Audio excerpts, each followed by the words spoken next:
Hey, I am back. I am out of the pokey. They have removed my restrictions, and I am back. I'm not quite sure what I did to get restricted in the first place, but they don't communicate very well. I was gonna make a bad joke, but they don't commute very well, so I don't know exactly what community guidelines I continue to violate. I am 100% convinced that there is someone who is watching my lives to report them, and I'm like, I don't even know how I acquired, or assumed a hater. Like, why must you hate on me? I'm doing nothing but uplifting and supporting the community using real life. Hello, welcome to the live, using real life as the examples to help us grow and become better spouses, better parents, better humans overall. And for some reason, my lives keep getting reported and I keep getting restricted. So the goal is to ultimately move my lives. My content will stay here because this is where my audience is. But because TikTok keeps restricting my lives, the goal is to move over to YouTube, which is Lonee Appleton Lives. So once I have 50 followers over there, I'm able to move my lives over there. And over there, I have more freedom of speech. I don't think that I say anything too outlandish on my lives, but this is the third time that I've been restricted. And one of them I do understand because my husband Dre came into the garage when I was ending my life. It's always at the end of my life, so I really think there's someone who's watching my lives to report them, because it's always at the end of my lives. At the end of my life, my husband came into the garage and he started talking about, welcome everyone, he started talking about how his brother is in the midst of a divorce and just found out that the baby that he's been raising for 20 some odd months is not his child. Welcome everyone to the live. I'm Lonee Appleton. This is my life as a classroom. Right now I'm just kind of rumbling to allow people to come in. I am here every day, Monday through Saturday. I always say every day and then I limit one day out. But I'm here Monday through Saturday, 12 p.m. Pacific Standard Time. So we can just talk about it. I welcome you all. Thank you for the love. I welcome you all to join in the comments. The way that my lives work is I just ramble about any given topic until someone types something in the comments that can help carry the conversation in a particular direction. But once I start rambling, who knows when we're going to get off of that ramble, but it's all knowledge, information. Treat it like a podcast, put it in the background and listen to it. Maybe something's going to pop in to help you evolve. So welcome everyone. Yeah, the one time I did lose my live access, my husband came outside and he was using some pretty inflammatory language because his brother just found out the baby that he's been raising for damn near 2 years wasn't his child. And so my husband said some things, and I can see the things that my husband said, something that would get me kicked off alive. But otherwise, I don't even know. Hey, Nay, how we doing? So I think that we can get started on our content today. Today we will be talking about, got my notes. Yesterday I was sitting and I watched and I actually observed my sons having a conversation. Welcome everyone. I observed my two boys sitting, and that is good to hear. That is good to hear. I'm feeling well as well. I was kind of like, okay, I didn't take a week off. I got blocked from filming live, so that's why I haven't been here. But, after taking a week off, I was like, I don't even know what I'm going to talk about when I come back on the 11th, because my restriction ended on the 10th, but it was on the 10th at 3 p.m. my time. Hey, Coco, I believe I see your head down there. Welcome, everybody. So today is my first day back, and I was like, what the heck am I going to talk about? So please give me all the love in the comments. I am doing really well. I was actually excited. I was excited to show up and to just talk with you guys and spend time with you guys. Thank you for sharing and loving in the hearts. I appreciate it. But yesterday I observed my 6-year-old and my 4-year-old having a very thought-provoking conversation. And so I pulled out my camera. The thing with my boys, they've been about this life. They grew up on YouTube. You know, my 11-year-old, she grew up on YouTube. I remember, I am 42 years old.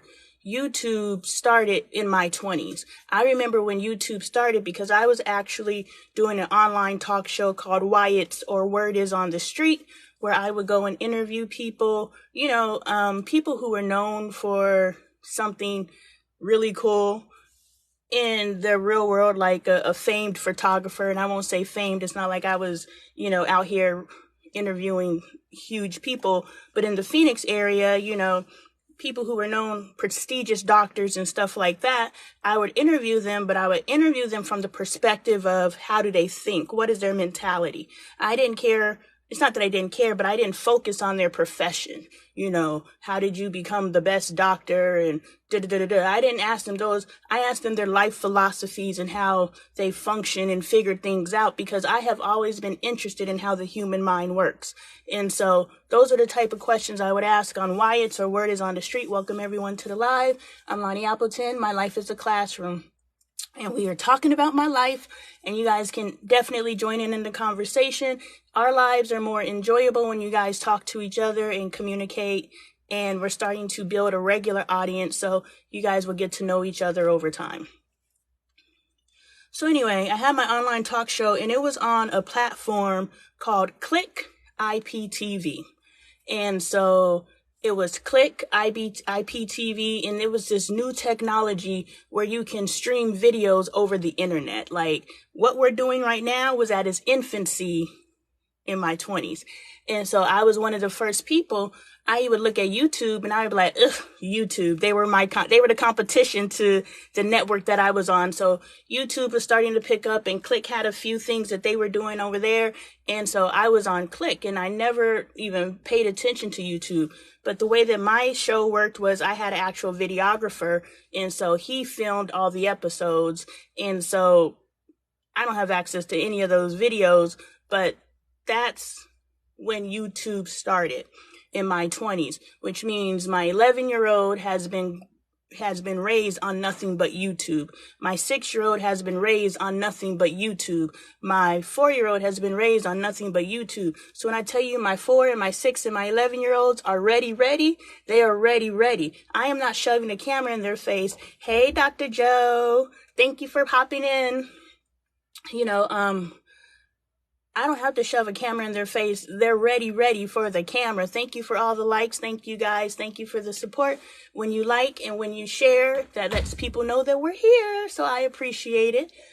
But the thing is, I bring up all that to say, when my children see a camera, they start performing. And it's really rare when I could pull a camera out and they don't know that I'm recording them. So last night they were sitting down on the floor and having a conversation about how they want to go to the park, and they were like, they're going to ride their bikes to the park. You guys could watch the video, but they're going to ride their bikes to the park. And Michael was like, no, Kaden, this conversation is about safety, and we cannot go to the park without, hold on. I don't know how to do the TV. I don't know how to do it either. Go watch TV in your room. But I didn't buy a model remote. Oh, well, then you should go look for Michael's remote, huh? Yeah. But Mommy's working, so can you step out of the doorway of the closet, please? Back up, because you're going to knock my camera over. Thank you. Yeah, so yesterday was, hey, Ashley, you made it. So did I. So yesterday was a rare occasion where I was actually, oh, he's so awesome, able to pull out my camera, and my kids didn't notice that I pulled the camera out. So I was able to capture this conversation about, no, we can only go to the park with mom, dad, sissy, or whoever. And so it was just really cool, because that was the first time in my life that I recognized that my children are actually having conversations.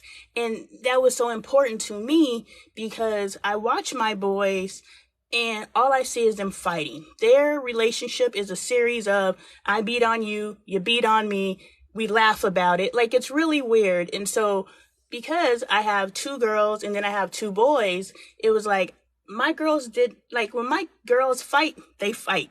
You know what I'm saying? And so, my boys, when they fight, like, this is, some sort of bonding thing between them. Have you set a family safety plan? What? Elaborate. I have not. So please give me the game.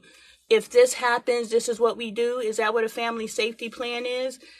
We have loosely, but no. So give me the 411 and we will definitely, that'll be the next thing that we enlist, because I'm all about it. I taught my kids, do not look for me in crisis, okay? What are they supposed to do in crisis? Now, I have talked to them, like, if someone's shooting at your school and those types of different conversations, I'm so terrified, not terrified, but apprehensive, I guess is a good word. Run to your safe place. Oh, so you mean within the house? So if someone comes into the house, what they're supposed to do, how they're supposed to navigate that? Loosely, but not really. Yeah, loosely, but not really. But I think those are good conversations to have. So thank you for bringing that up. If someone comes into the house, how they should respond if they're out in the world. I have told my children that if something happens, like catastrophically, that our home is the home base. So we're not going to go out. Everyone needs to come in, if that makes sense. So you don't have to go look for dad at work. You don't have to go look for so-and-so here. You don't have to go look for so-and-so here. Know that we all need to come here. Like in event of an earthquake or, tsunami. Well, we live in Arizona, so I don't think if a tsunami happens, then we're dead. We're all dead, because how the hell did a tsunami happen in Arizona? But yes, we will have more of those conversations, because these are very important conversations to have. And, my kids, I don't know. I'm really working on the respect and really restructuring, because my kids do help raise each other. I think that is part of the village. I think that we're looking for our villages outside of our homes, when in reality, our village is us and our children working cohesively together to help raise all of us. Like, my children raise me. I raise my kids. They raise me, because my kids are pointing out deficits within me. So our village is restructuring it from my children think they're an extension of me. Thank you. I appreciate you hopping in. My children are an extension of me, which means they're giving the same attitude to each other that they've seen me give. They're trying to talk over each other like they're in a space of authority over each other. And I'm like, no, babe, that's not how you talk to your sibling. You don't like when I talk to you that way. So why are you now redirecting that energy to your peer? It's okay for you to look after your sibling. It's okay if you see your kid you see your sibling climbing on something they're not supposed to be climbing on, and you redirecting them, say, hey, that's not a smart idea. You might want to get down before mom sees you. Not get down now. Like, they respond to each other like they're me. And that's problematic, because that's creating a void or a wedge between them, because now they're looking at each other as, yes, you're my peer, so I'm not going to listen to you this way, but I'm also looking at you as an authority, because you're speaking to me this way. So now I'm going to buck up against you. So I'm not looking at you. I'm not listening to you because you think you're an authority, and I'm not listening to you because you're my peer. But now if you're looking out for me, and say, hey, that's not something you're supposed to be doing. Were you hungry? Did you want me? And it's just speaking and treating each other with compassion. I think now that's when we start forming our village. So that's what we've been working on here. Be more of a cooperative, just working with each other, looking out for each other, and having each other's backs. And if we could figure that out here, we can go out into the world and do it. You know what I'm saying? We don't have to always have the upper hand. That's what we're dealing with here, is I must always have the space of authority. Hey, Patricia, I see that yellow skirt. How you doing, sis? So, yeah, I was listening to my boys, and one of my biggest complaints lately was all y'all do is fight. Like, can y'all just get along and chill? But yesterday when they were sitting on the floor, yes, thank you. I'm doing well, good as well. But they're sitting on the floor and they're having this conversation, and the topic that they're talking about being kidnapped. And so usually when I overhear that type of stuff, I'm just like, y'all speaking that unfortunate or negative stuff into existence. Why are y'all even talking about that stuff? You know, I would have automatically shut the conversation down. But something in my brain, and I know it was my higher self, my higher self said, actually, Lonnie, stop and listen to them. And so I just stopped and I listened to them. And I really saw how they were having, how you be sitting up kikiing with your friends, like, oh man, like they was really chilling and vibing. And I was just like, yo, I have never witnessed my children, of all things, my 4-year-old and my 6-year-old sitting back, legs kicked up, just having a random conversation. So it was really, really cool. And it was also cool because of the subject matter that they were talking about. Man, I'm already up to 2K hearts. Thank you so much. You guys are so loving to me and I appreciate it. It wasn't only that they were having a conversation, it was the subject matter that they were having a conversation about. It was just like, man, y'all could be talking about some of the most random stuff you want to, but you guys are really talking about how you both can be responsible, how you both can get what you want, how you both know how, okay, in order for me to get what I want, these are the things that I have to do. Like, you guys are not only having a conversation, but you're evolving each other and helping each other be great. Like, these are the type of conversations that I want to have and I want my kids to have. Like, yes, we can sit and talk about random stuff, but even in that randomness, how can we grow from this conversation? So to see my littles having those conversations, it was just like, boom, yes, we are doing the work over here and we are achieving. So my question was, how old were your kids? It was so awesome, Ashley. How old were your kids when you observed them having a conversation? Because the crazy thing is, I now have to sit down and observe my 18-year-old and my 11-year-old and everybody around. Like, now I want to observe who's actually having conversations in this house and who's just talking at each other, because we do a lot of talking at each other, which means I have my agenda, you have your agenda, and we're both trying to push our agendas at each other. I have all this crap on my screen, so I'm trying to talk above all this crap on my screen. I wish there was a way to lower this. I know I need to see the comments, but I'm like, can you guys see me? Because it goes up to right here. And so I'm like holding my hands way up here. And I know you guys keep telling me you could see my hands here, but for some reason I'm like, y'all remember Ricky Bobby when he did his first interview and he was like, he didn't know where to put his hands? Yes, I know. It's what I can see. But we do a lot of talking at each other. We don't do a lot of talk for understanding. We don't do a lot of talking to grow each other. We just are trying to force our own agenda. And that's something that I can segue into conversations. It's not on top of your head. Okay, cool. Yeah, I know I have that space up here, and I think you guys have all this because I watched lives before, so what I see isn't what you see. But something I observed when I was at the bar in Jamaica.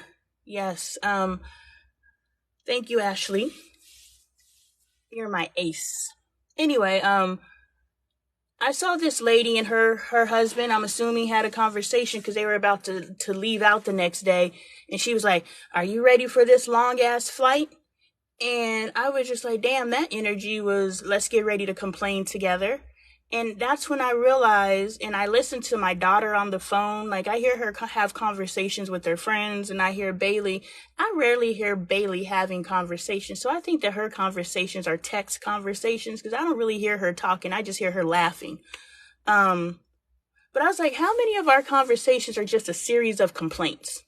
Like, I'm going to complain, and you're like, boom, I got a complaint too. And like, boom, your complaint sparked something, so I'm going to complain too. And I was just like, I really think we should pay attention to how many of our conversations are a series of complaints. Now, there's a difference between observations. i.e., what we're doing here.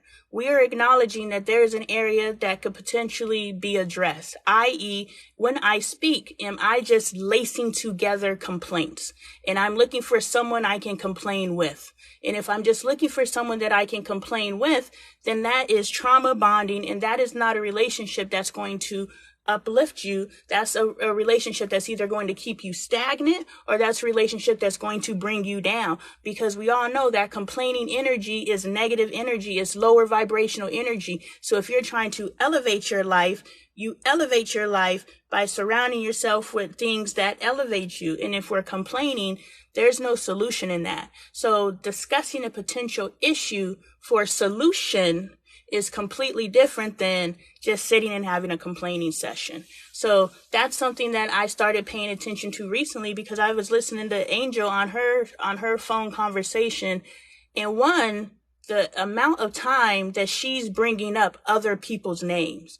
I was like, sis, if you don't have nothing to talk about yourself, you definitely should not be talking about other people, because anyone who's willing to talk about another person with you is someone that's willing to talk about you. Someone who's willing to talk about another person with you is someone who is going to go and talk about this conversation and report back everything you said. So stop talking about people. If you can't talk about yourself, you ain't got shit to talk about, which means you got some internal work to do so that you got something to talk about. I.e., my life is a classroom. I could run all day about what's going on in my life.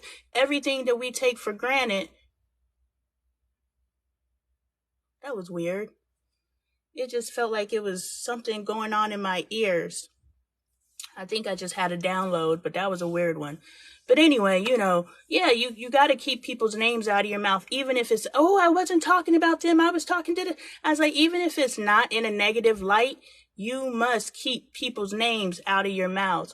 And if somebody is talking about someone, that's because they're trying to usher you into that conversation, because they want to be able to potentially throw you under a bus later. Because why would someone say, I said all of these things? There was this time where Bailey was with, and yes, I am talking about my children, but I have permission. So they can sit on this live and hear everything I say, and it's not that I'm saying anything that I have not said to them. And pretty much my kids know. If I know, chances are the world's gonna know too. Unless they say, Mom, do not repeat this. But I don't think I've said anything that violates anything with my children, because I've confirmed with my children before I say anything about them. So we're good. Anyway, Bailey was, had this friendship with this really cool kid. Bailey is a light. And I'm sure you guys are all aware of that. Bailey is a light, and she attracts people who can stand to be in her light, but she attracts people who also feel dwarfed in her light, if that makes sense. So her greatness is like, I'm curious about this. This is a person I need to know, but her greatness also reflects their insecurities back at them. So she causes other people to feel insecure in her security. And so she has had friendships where, she, just by being herself, has made people, and the way that all of that manifests is in jealousy and backbiting and all that other stuff, And so I don't know why I say that, but she just had this friend, and this friend had some really good qualities to her. I attracted to this little girl. I was ready to take this little girl under my wing. Thank you for sharing the lives. Thank you for the hearts. Hey, Trinity, and so some girls were having a conversation. Bailey and two other girls were having a conversation about this other friend. And so I have always taught Bailey, if people are talking about someone that you all know mutually, zip, zip, don't say nothing. Because you don't know who or where you stand in that friendship. You don't know if in this three, you are the throw under the bus friend. You don't know if these three, you are the leaders, or whatever you say goes. You don't know what's going in this, so you just keep your mouth shut. So these three are having a conversation about this friend over here, and it's a mutual thing. Like, what this friend over here does, these three are very much all aware of it, and they're having a conversation about it. Now, these two are really having the conversation, and Bailey just agrees. Bailey just agrees. These two, now that Bailey is gone, now they're these two because Bailey's gone, these two now come back over to this friend and say, this is what Bailey was saying about you. And now this friend goes to Bailey and is like, you were talking stuff and da-da-da-da-da. And Bailey's trying to backtrack all of that, saying, no, I didn't say any of those things and da-da-da-da-da. And actually, they were doing all the talking. All I said was, I agree. But because these two, y'all know what me and these fingers, but these two teamed up against Bailey, and now Bailey has to walk something back. So I teach my kids, don't even put yourself in a position where you got to walk something back. Don't even agree. So anyway, this little girl and Bailey are no longer friends. Why? Because someone went behind Bailey in a conversation that Bailey was just like, oh, I thought we were all vibing and agreeing. And she just agreed. She didn't add anything to the conversation. She just said, yeah, she does do that. And now her friendship is over. But the friendship is over because, look, she didn't want to do the work to have a friendship. She wanted to hold what these two people, Bailey's not there anymore, what these two people said, she held that higher than what Bailey said, which means Bailey did not matter to her more than what these two people said. The relationship with Bailey did not mean more than the relationship with these two people. That's why you got to just keep your mouth shut. You could agree or whatever. And if you have a problem with somebody, go directly to the person and have the conversation. Have the conversation. We can't be so sensitive in our friendships that our friends can't come to us and say, hey, I noticed that XYZ. Now, let's talk standards. And we talk about this all the time, but it's relevant. So let's go into it again. We need to have our certain level of standards going into a relationship. We can't, court, because we should be courting our friends, right? Courting is a process of getting to know. Before I lock into a friendship with you, we need to be associates and we need to get to know each other. In that courting process, I'm seeing how you communicate. Do you communicate in a way that is conducive with me? I'm seeing how you, hang out. Do you hang out with me in a way that I want to be hung out with? All the things that you need, because you're going into the relationship knowing I'm going to give you what you need. I'm a decent fucking human being. I just need to see if you're a decent human being. Decent human being, I know how to respond to a text. I know how to return a phone call. I know how to say good morning. I know our grand rising, whatever it is. I just say hello now because I don't know what the hell to say now. But, I know how to do all of those things. Now I need to align with someone who also knows how to do those things. So before we call ourselves friends, can you do those basic things for me? And I don't care how amazing and how much we vibe. I don't care how much we vibe. The vibe is going to be off kilter because you don't know how to answer my phone calls, respond to my texts in a timely manner. And I click on social media and I see you hanging out with everybody but me. And it's not that you hang out with everybody but me. That's fine. But you didn't even invite me. But we're friends. I'm a part of this friend circle, but I keep seeing this friend circle out hanging out without me. Now I can determine, is this something that is conducive with a friendship for me? And these are all things that you find out in the courting phase, and you determine how long your courting phase is. And you keep those parameters and those barriers there so that you can say, hey, I just need to get to know you. I think there's potential here, but I need to know if we could rock together. And this is all in communication. And so when your friend comes to you and says, hey, I don't think that you communicate or, the way that you handled this or the way that you did this, you can come to them with that because you courted them. And now it's not, oh, you don't call me enough, or which that's an extreme for a friendship. That's a relationship. But you guys get what I'm saying. This is just the stuff that's popping in my mind. They may not be the best examples, but you understand what I'm saying because we've all experienced this. You come to a friend and you say, hey, this is something that you do. You're a little white liar. You lie about some things. And this is something after you've gone through the courting phase and now it's manifesting. And we as friends on the receiving end need to be open because we're courting too. For us to become friends, both of us chose each other. We courted each other. We didn't just, I want to be your friends and hold on, let me make sure we're friends. Hey, Carby, yes, they let me back in, but we both courted each other. And once we both courted each other, now we're in a space where we can have these honesty conversations. We are not sitting there talking to other friends about each other. I have a group chat that I'm a part of, and there's 3 of us, including me, in the group chat. And we used to joke about having secret chats, which was one off. There was once 4 people. This is a better example because between the 3 of us, we don't talk about each other behind their back. But there once was 4 people in this group chat. And there was a first person. There's a 4th person in that group chat that somebody invited in. I'm not going to say who, but somebody invited a 4th person into our group chat. And this 4th person just was an anomaly. And I would just say that they were younger than us and they lived a secret chat. Yes. They lived a completely different life. They probably lived the life that we lived in our 20s because they were in their 20s. Yes, Ashley, you invited the anomaly into our group chat. And we would go into the secret chat and we were like, yo, did so-and-so just say this?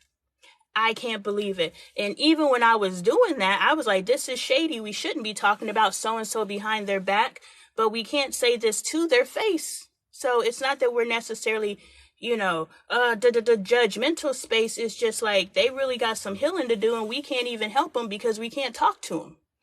And so in my 2023 brain, my August 11th, 2023 brain, I wouldn't even do that.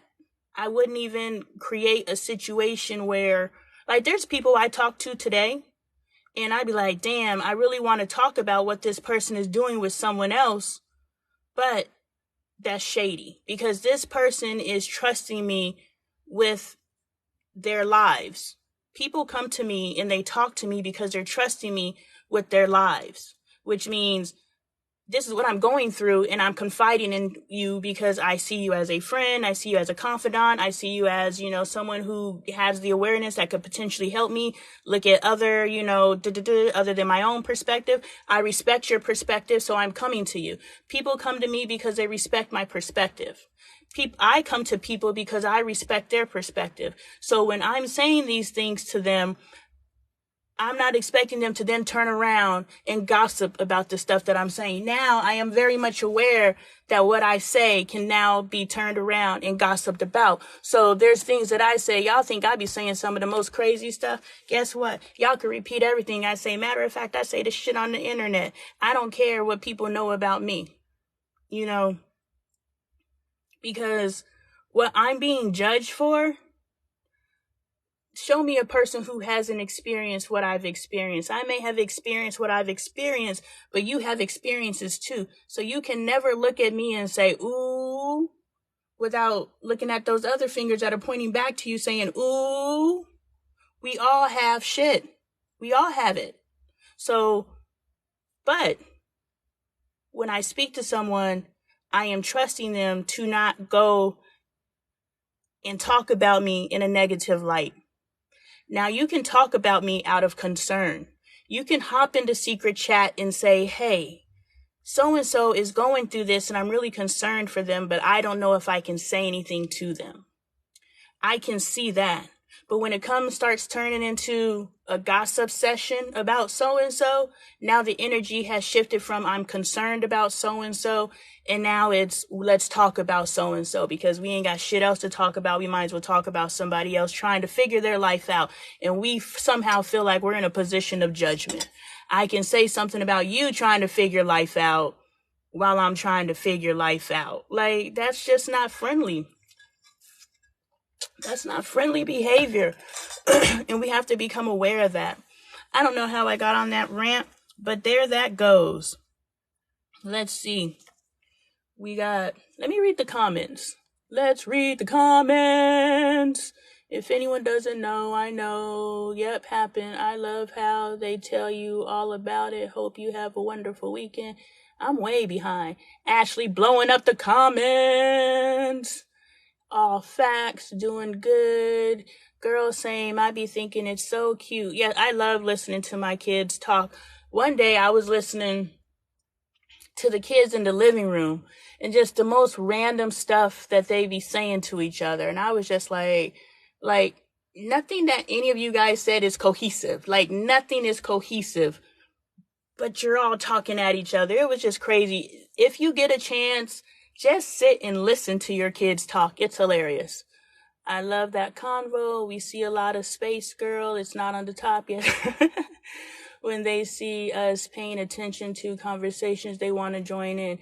Yeah, my kids, my boys, as soon as they see that I'm paying them attention, they start engaging with me. And I'm like, no, I'm trying to capture you guys engaging. This is what's beautiful, not you getting in the camera trying to be seen. And so it's really hard with Michael and Caden. Angel is now growing out of it, but Michael and Caden, I was trying to record them having a conversation yesterday. It was really funny because they really be arguing about some what I think are stupid things, but they be really passionate about their positions and trying to, it's hilarious because it's a 4 and a 6-year-old having these very heated disagreements about,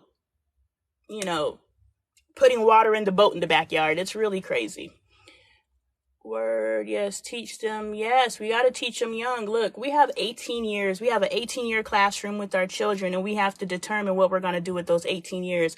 We could wait until they're 15 to start allowing them to, start transferring our knowledge to them. That means we only got 3 years. That means we let 15 years pass where we could have been transferring as much as we could, as much as ourselves. And the crazy thing is, and the cool thing is, as we transfer ourselves, we realize our own limitations. I had a conversation with Dre yesterday about emotional intelligence, and I was like, you have none, and you transferred none to your children. And I was like, this isn't me coming for your head. I just realized in February, I don't have any emotional intelligence. I'm trying to figure this stuff out. And so it's not me saying you need work to do. No, I'm doing work too. I realize that I have I have energetically manipulated my way through life, which means in order to get my way, I have manipulated my energy, which means I've either elevated my energy to get my way or I've dropped my energy to get my way.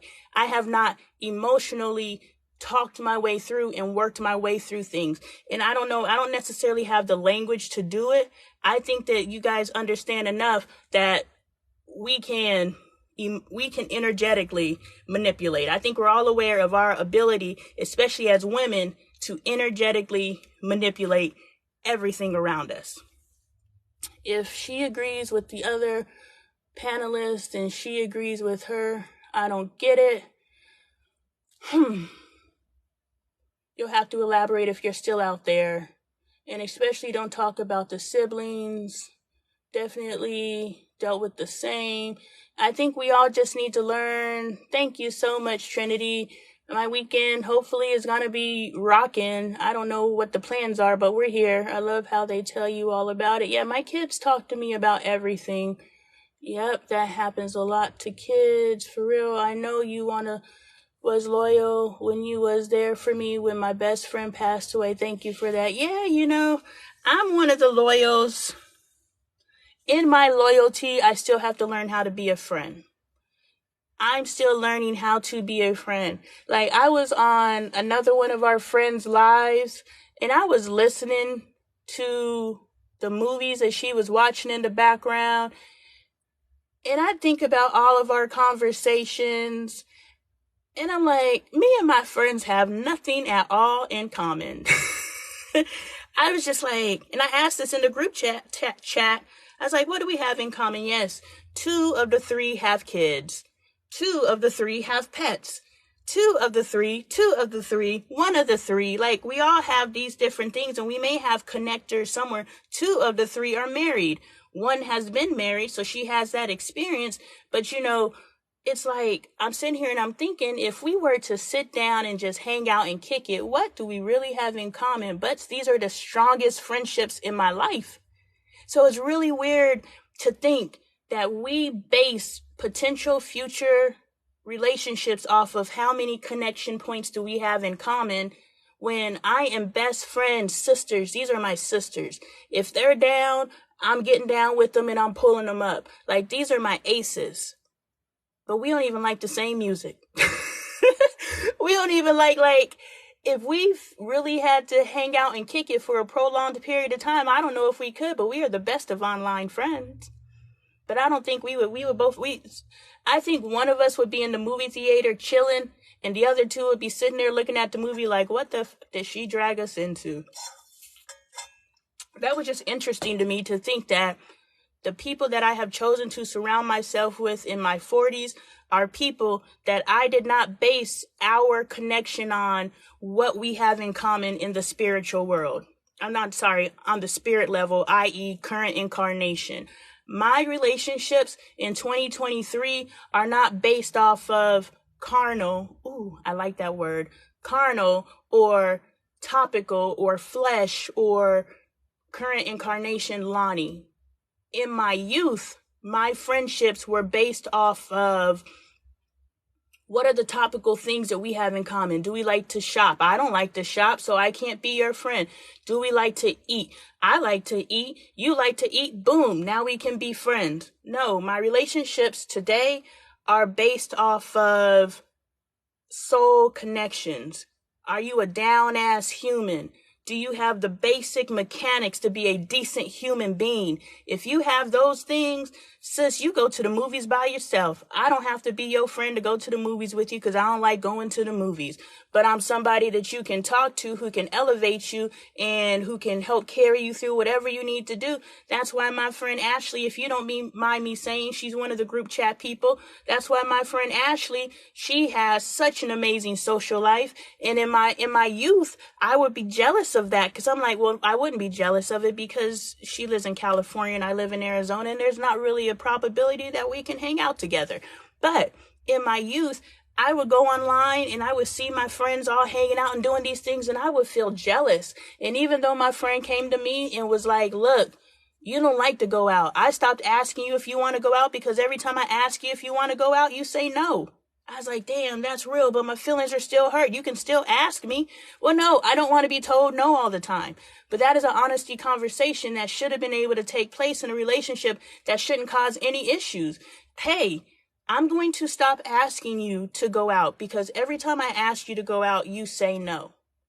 And I could say, well, I understand that and I receive that. And ultimately, I did receive it. But in the beginning, just in the need to feel included, I was like, but I want you to ask me if I want to go out. I know I don't want to go out, but I want you to ask me. Well, who wants to be told no all the time? I already know you're going to say no. What? All right. Have a good day. Love you. You know, I don't want to go out. I want to feel included.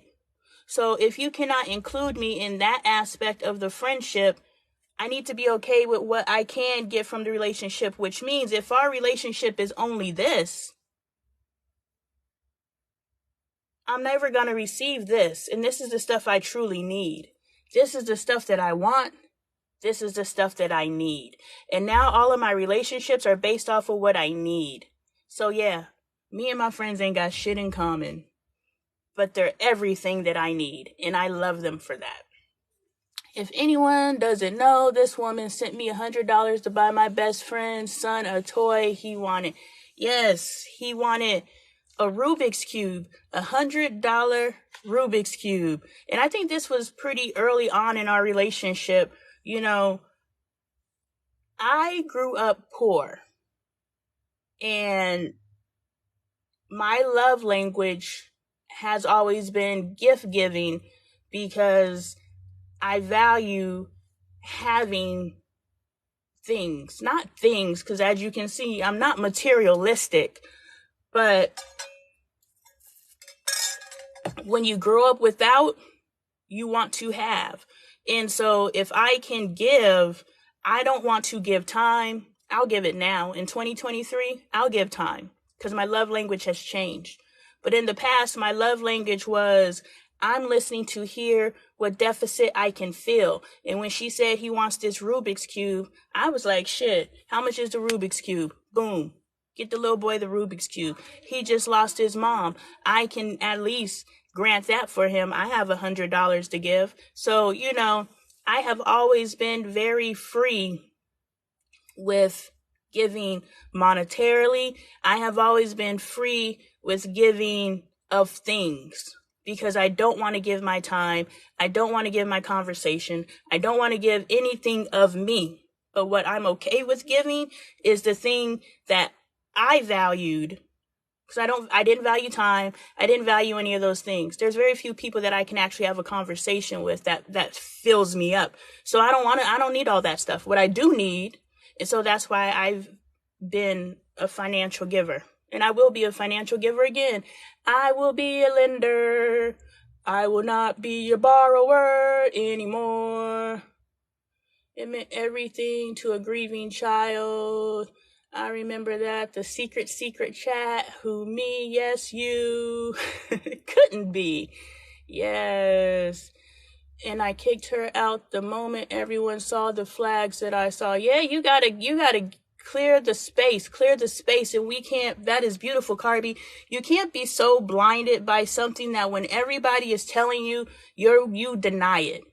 Now I get it. People are haters, but it is your responsibility to surround yourself with people that you can trust. And that's what I told Dre yesterday. I was like, I ain't told you nothing that has not elevated your life in the 6 years that we've been together and the 13 years that we've known each other. Every single thing that I've told you to do has elevated your life, but you have fought me every time I tell you to do something. Like, can you just look at our history and realize this woman ain't steered me wrong yet? So let me stop arguing. But that's a whole nother conversation because I want to get into that. God was like, I'm going to let you get on this live just in time to get this up off you. I felt the age gap. Oh, no, it clicked me down to the bottom. Now I got to go back to I felt the age gap was too big and I was the youngest in the 30s club. Yeah, you got to. See, I don't know if it's age or maturity, because I could rock with 60-year-olds. Well, I'm 40. I'm damn near there too. But, I could rock with 20-year-olds. One of the people that I'm really vibing with right now, I think is 27. And it always just baffles me that I'm sitting here talking to a 27-year-old and this 27-year-old is actually feeding my spirit. I'm looking for messages from this 27-year-old. What's sis got for me today? So I don't think it's whatever vibe you're looking for. That's how you create your tribe. And yeah, it's maturity because like I said, I rock with older and now I'm rocking with one of my best friends is my 18-year-old daughter. Now that I'm saying a lot, I apologize. Now that she's at an age where she comprehends the stuff that I'm saying, man, we be talking our asses off. It was a gap. It was a gap between her not understanding anything that I'm saying, and then there was a gap for she has her own understanding of things. So the things that I'm saying, she understands it, but she understands it from her lens. And then we got over that to where she's able to have perspective and empathy and see, yes, I have my own perspective, but now I can listen to you and understand your perspective as well. So now I can include my perspective, intertwine it with your perspective. And now we've got some kind of going. So once we got over hump and we got over to this space, she's my best friend. I could talk to her about anything and she can add her perspective, which is from an 18-year-old perspective. It's from what is she? I don't know what generation she is, but whatever's after the millennials, or she might be a millennial. I don't care. Anyway, the point is the world that she lives in is completely different than the world that I live in. And I'm able to see that. So even though my perspective is based this way and, for me, it's valid, it's truth, she can add hers to it. And I'm like, boom, now you just took my perspective from this to this. So whenever we deny information from anyone, here's our perspective. And somebody comes to us with some, and we know to surround ourselves with people that grow us. The only people that I talk to present day are people that grow me, which means if they open their mouth, they got something for me. We can't say these people are backbiters. We can't say these people are trustworthy. Why are they these people are not trustworthy. Why are they your friends? Why have you surrounded with people that you can't talk to? Why are you married to a man or a woman or non-binary that you can't be 100% transparent to? Why is your most intimate relationship a relationship that you're guarded in? We have to think about that. If we must guard ourselves from the people that we choose to surround ourselves with, when can we ever be transparent? When can we use our tribe to help grow us? Because that's what community is all about. We grow together. We rise together. But if we have surrounded ourselves and we've immersed ourselves in a community that either keeps us stagnant or brings us down or is bickering and backbiting and talking about each other because we're trauma bonding, then that's not the community that's going to help you achieve your higher self, because your higher self is higher. If you are choosing to stay grounded with people who vibrate low, and now you vibrate at the same capacity that they vibrate in because that's how you fit in, when you start vibrating higher, they start talking about you. And now you have to defend yourself. Why are you hanging around people you have to defend yourself? You should be hanging around people that you accept 100%. Now, I have shown concern for some of my friends' choices, but I had to check myself because these are my friends' choices. This is my friend's life. And I feel I'm being a friend by accepting what they choose to accept for themselves. If you choose, and this is what you feel you deserve, then who am I to tell you different? Who am I to tell you different? And I feel in the past, I'm being a friend, but I have to point out everything that I feel is wrong with your life. That's being a friend. No, being a friend is, I know that you know yourself enough to know your worth. And if this is what you feel your worth, then I support you through it. And I'm not going to talk about you, and I'm not going to get on your head and harass you. What comes to mind is Tyler Perry's sisters.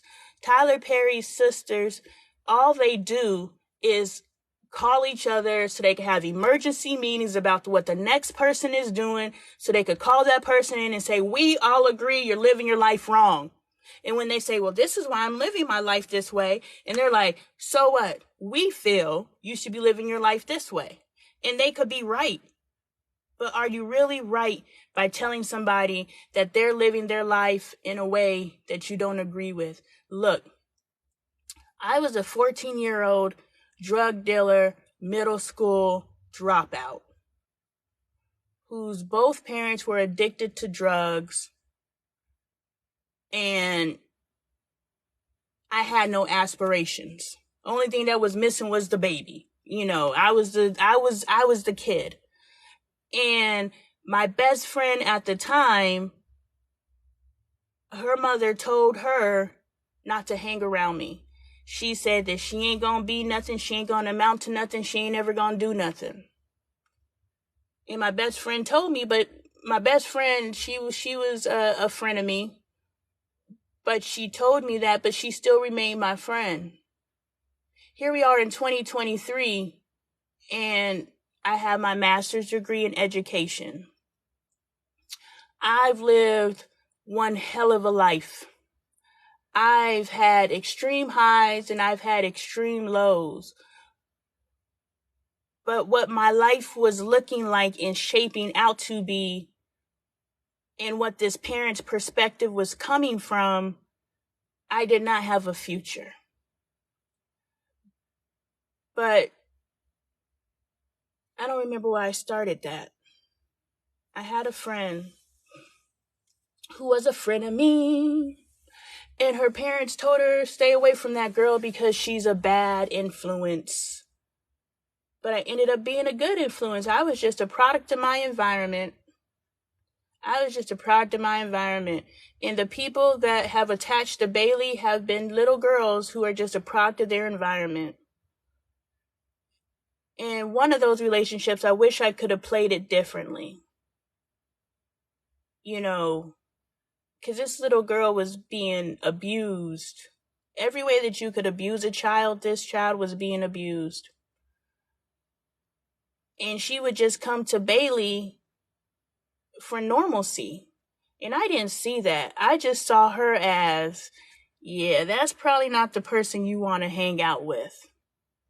But what if I would have just saw a child who was just me? If I would have just saw me, and it's funny, I saw myself in her. But even in seeing myself in her, I still didn't provide her with the love that she deserved because I did not understand the village aspect. If your child is bringing home a troubled child, I think it's our responsibility to provide that child with a piece of normalcy. Just a little bit of love, just a little bit of compassion. You ain't got to take them in and raise them, but at least when they come into your house, they see what stability looks like. They see what laughing together looks like. They see what cohesion looks like. So that once they get out of whatever they're forced to be in, because their first 18 years, they're subject to whatever the hell is going on. You know, once they get out of that, they can always try to model what they saw in your home. Because that's all we do is model. That's all we do is we try to replicate the things that either we saw people getting attention for. So sometimes we're replicating negative things. We're replicating escapism. You know, we grow up and our lives are crap and we saw other people doing drugs and excessively thinking. So we're going to start doing drugs and excessively drinking too because we're escaping. Or we're having fun because, you know, that's what fun looks like. You can't just have fun sober. You got to high up to have fun, you know? And so we're replicating. All of us are just replicating. And I missed an opportunity to demonstrate for this young girl love, acceptance, in a home. This child was 16 years old, living on their own the last time I heard about them. Because no one in their family was a suitable space for them. And this wasn't a bad kid. I wasn't a bad kid. I only started selling, you know, what I started selling because I lived in a trap house. And I'm trying not to use any language that's going to get me banned. You know, I lived in a trap house. My dad would come in and drop off $30 at the beginning of the month so I could get a bus pass so I could get to and from school. That is all the money my dad gave me, knowing that I lived in a house that had no food. My mom was literally going, she'd be like, they coming to check the power meter. So she would go and disconnect the power. And then once the power guy, like how she knew the meter guy's schedule is just another phenomenon of my mom. But she would go and turn off the power while the meter guy came and checked it. And then after he checked the power, she would go and reconnect. I don't know how she knew how to tap into other people's. And I'm sorry if y'all's electricity bill was astronomical because my mama was stealing y'all's electricity. But, you know, that's where I grew up.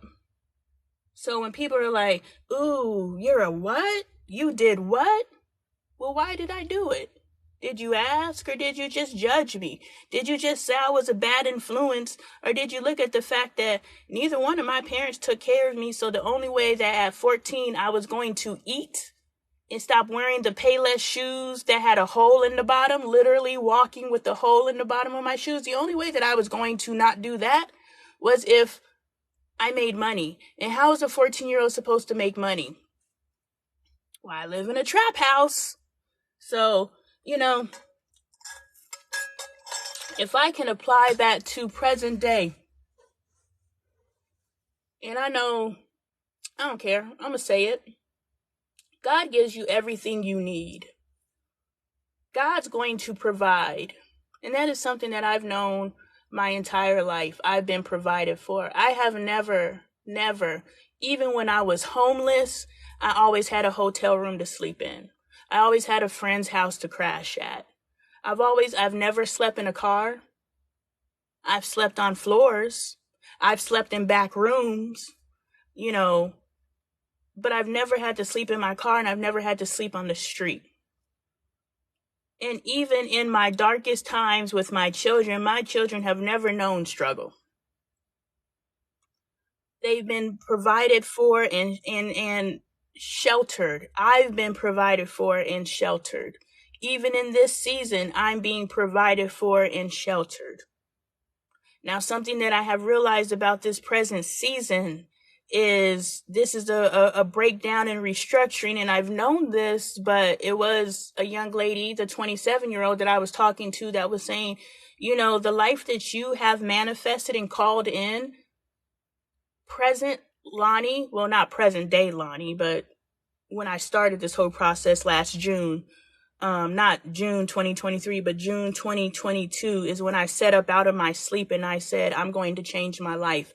And I began the work of changing my life. And you can ask Ashley, I have became a completely different person since who she knew before. I was negative. I wasn't negative in well, she could probably speak and she could tell you the truth. I don't mind if you tell the truth about me, because the truth will show you my evolution. But I was negative and I was always looking to be offended and I was argumentative and I was all these things. And I have evolved into this space. And I'm not saying that I was a terrible human, but what I'm saying is, based on the understanding and acceptance and the love, like, I would look at Ashley and I'd be like, how is she so damn nice? I've known only one other person who I have looked at and I'm like, ain't no way this chick is this fucking nice. But Ashley's one of the nicest people, one of the dopest humans I've met in my life because of her heart. And as I've started making this evolution, I used to judge, not judge in a way where I would just be like talking about her, but judge like, how is she on equal ground with her kids? Like, she ain't got no control in her house because she respects her kids, because her kids are allowed to evolve and grow and she guides them.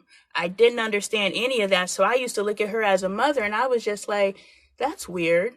But now that I'm in the space that I'm in, I'm like, oh shit, I done turned into Ashley. And what she's been on, I'm on now and I understand it. It was really cool to have that understanding. I don't even remember what I was talking about. My girls be talking smack on the game.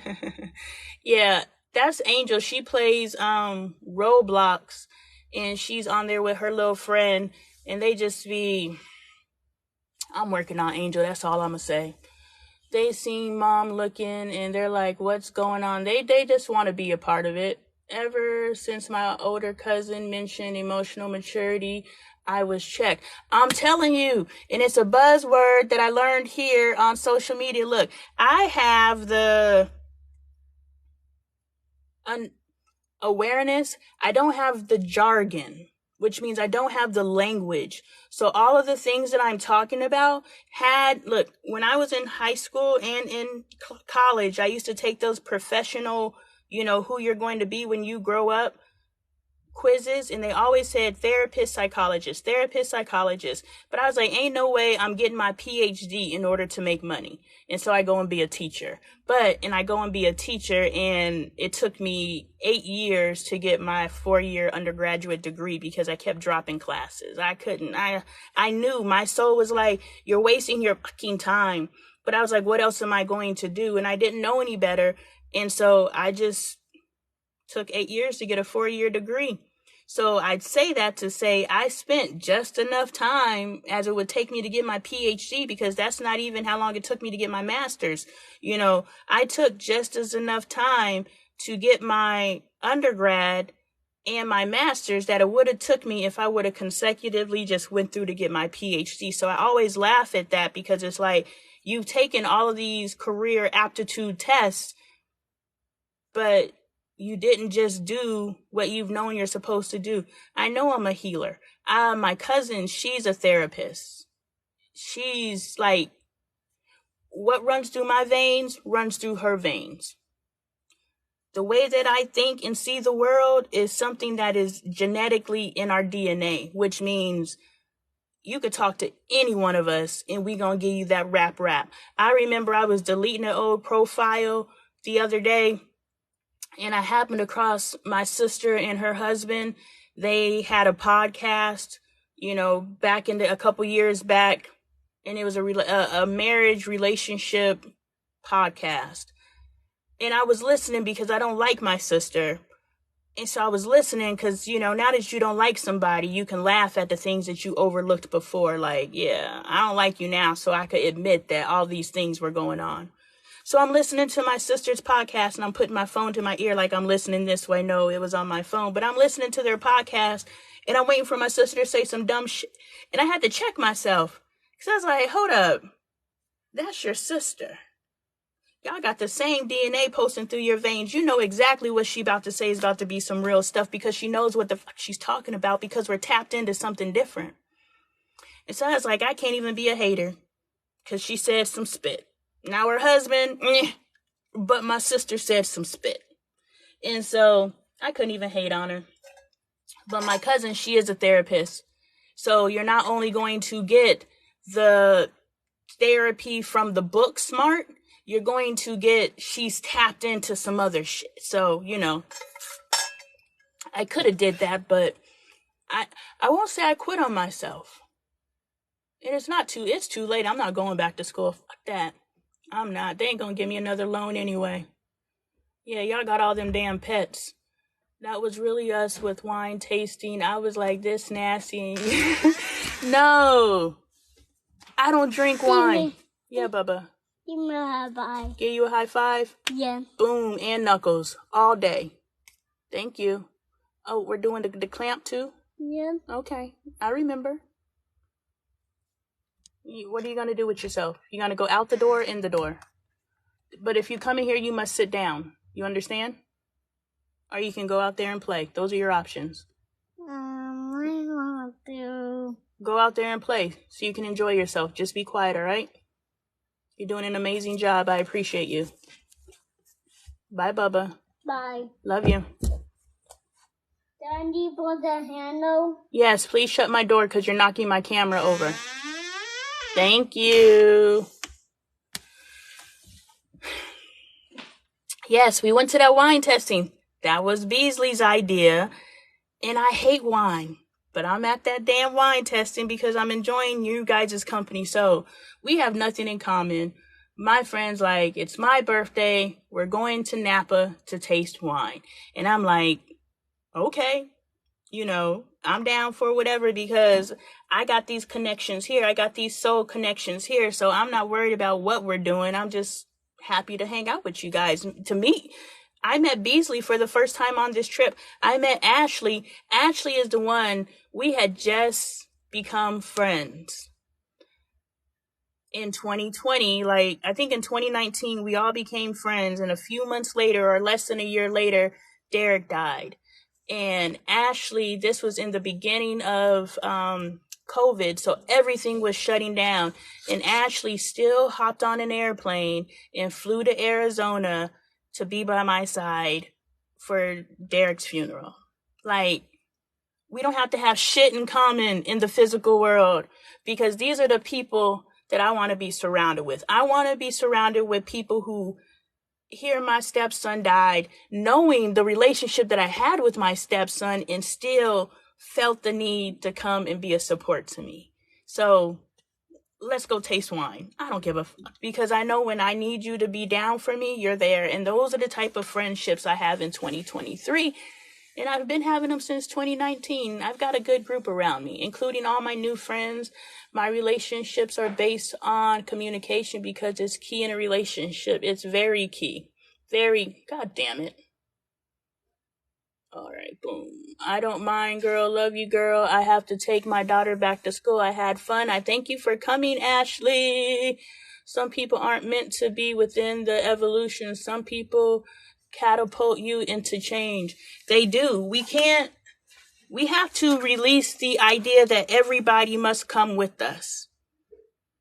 And I think what I'm receiving now, I could be wrong, but when I say everybody has to come with us, if we have created a life based on a false identity, and we are now restructuring our lives, somebody as intimate as your spouse may not be able to come with you.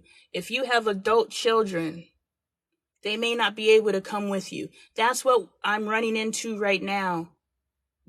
But we'll see how it goes, because the vision that I have for my family, bless you, the vision that I have for my family is a cooperative, cohesive unit. But in order for us to be a cooperative, cohesive unit, we have to have those very difficult conversations. And some of us aren't willing to have those conversations, bless you, because we don't see the value of those conversations, because historically we've never had them and we're okay. We don't see the value of them because in order to have these conversations, I now have to develop a new skill, i.e. emotional intelligence. So I don't want to say it's an absence of self-love, but it is. But maybe it's an absence of self-awareness. Because if you were aware and you internalize that this particular level of peace is available to you, that this particular level of relationship with yourself and your people that you have surrounded yourself with, i.e. your family and friends, if you knew that this was available and you believed it to be available to you, you would seek it. So I don't know if it's an absence of self-love or if it's self-awareness and just knowing that you can have more if you choose. And so that is what I've been running with Dre. But I'm going to get to it after I'm done with these comments. Man, the 80s and 90s were wild. Thank you, Trendy Grand, for sharing. Thank you. Oh, hey, Trendy Grand followed. Hey, thank you for joining the community. We're dope over here, and I appreciate you. Thank you, Patricia. Thank you. All right, I'm caught up on my comments. Thank you for the hearts. Thank you for the loves. Thank you for the shares. I appreciate each and every one of you. I have my comments up large, so I couldn't see what was going on the big screen, but I see we're at 4,000 hearts, and I appreciate every single one. All right. So let's get into the cycle that I identified yesterday. Thank you all for joining. I am Lonee Appleton. My life is a classroom, Monday through Saturday, 12 p.m. Pacific Standard Time, where we just run our mouths and we talk about life and the lessons that we learn from it. It's pretty dope. We converse with each other and meet each other in the comments. If anyone is here for a prolonged time and they're actually talking in the comments, they're probably somebody you want to get to know. So if you're looking to grow your network, definitely network within the comments, because people in this community are dope as fuck. And that's not just me saying it. I don't benefit from y'all's networks growing at all. But I benefit from saying, I know I attract dope ass humans. So if you're in the comments and you're conversing and you're participating, these are dope ass humans. If you want to find some, they're all there. Anyway, so the cycle that I recognized yesterday, we have been having some really good honesty conversations within our family group chat. Yes, we have a family group chat. I established it because I was like, we all need to stay in contact in some form or another. And so me and Dre's children historically have been non-existent. And so we had a conversation finally where I was just, Ezra told Andre, the oldest son, that he needs therapy.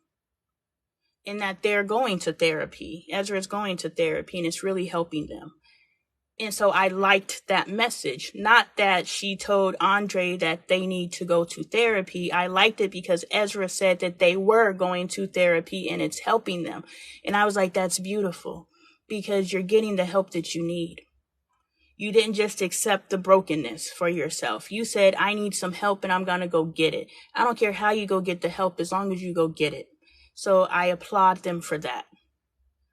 And so the next day, Andre is sending the end of the world, messages that he sends in the group chat, how, the financial economies are collapsing and how the world is pretty much collapsing upon itself, which we're all aware that this present structure that is in place is collapsing. And it would behoove any of us to position ourselves to survive this.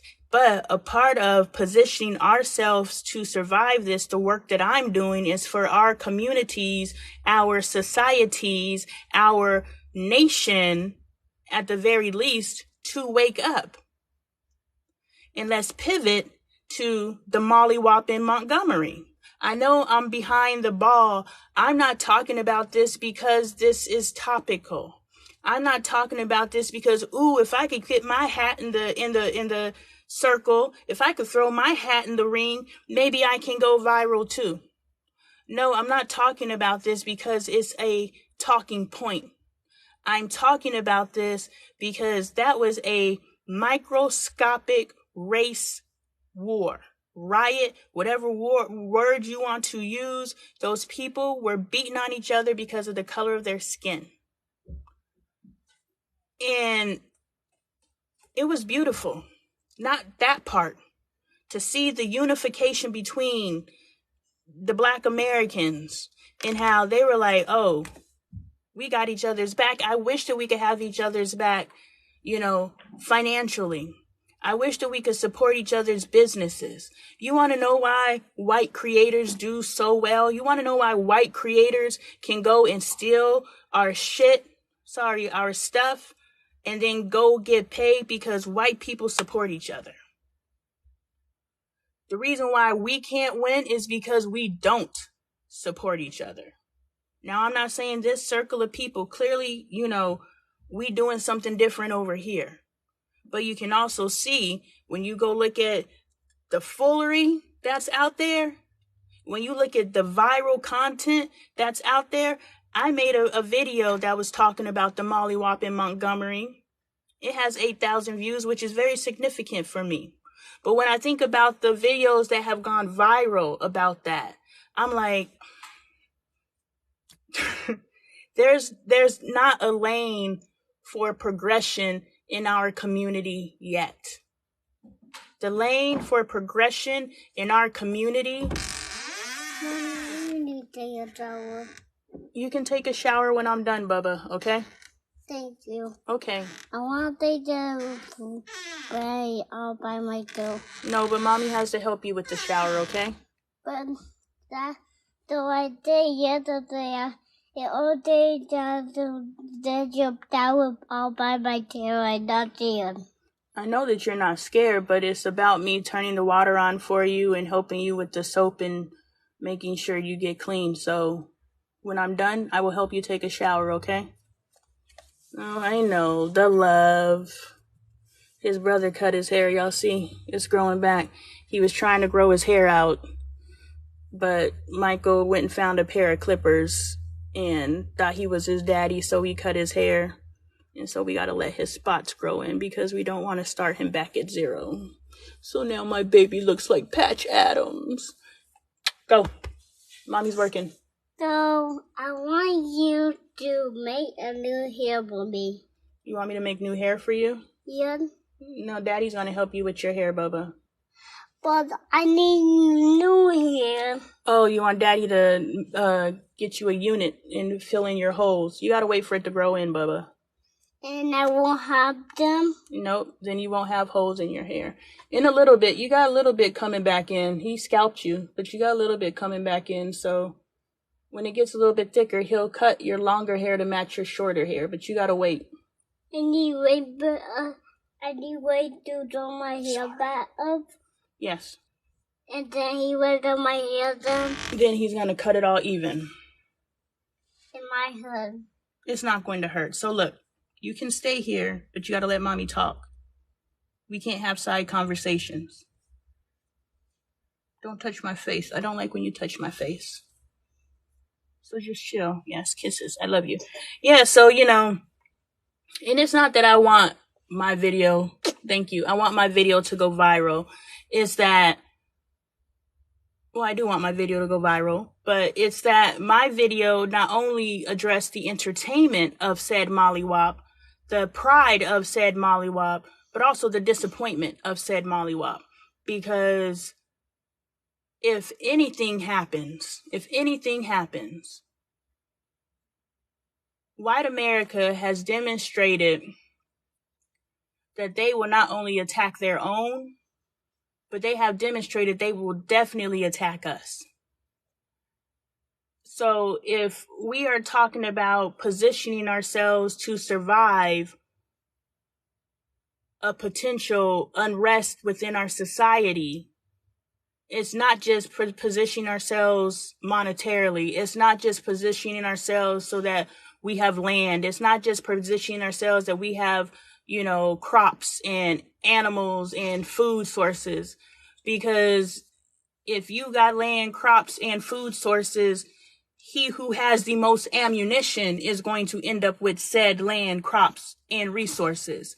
So we must do the work to get along. Rodney King said it first. Can't we all just get along? We must do the work to not see our fellow man and woman and human as competition, as our enemies, simply because of the color of their skin. And that is what I saw on that pier in Montgomery. I saw people aimlessly attacking each other. Ooh, white person. Ooh, black person. And just attacking. Now, I get it. When the first young man came down there to assist, he was pushing people off. He was like, I'm not coming with the smoke. I'm coming to help my fellow man. And I see y'all attacking brother, and that's not going to happen on my watch. Boom. That's the way it should be. He didn't come out there swinging. He didn't come out there nothing. Yes, I have the chapstick, and I told you got to be quiet, Bubba. He came out there getting people off of that man. But then they started fighting him. And now he must defend himself. And now it goes from a series of people defending themselves from... What are you doing? No. Nothing up there is for you. So get down. No, but is it a toy? No. So please get down. I don't want to wear what I did. No, leave Daddy's shirt alone. I only wear one thing. I will give you one of Daddy's shirts to wear, but they need to be out of the drawer in there, and I will do that when I'm finished. Yes. See, but you're doing your thing, and I want you not to do that, okay? Calm down. You can get attention. Stop. You could get attention without being disruptive, okay? Can I do please that way then? Can you go where? Do my teeth then. Yeah, I don't know what that is, but we could talk about it when I'm done. But please do my teeth then. Yeah, I still don't know what that is. Tell me. Is it a place? Yeah. Is it in the house? No. It's outside the house. Do we need a car to get there? Yeah. Oh, then no, because Mommy doesn't have access to a car.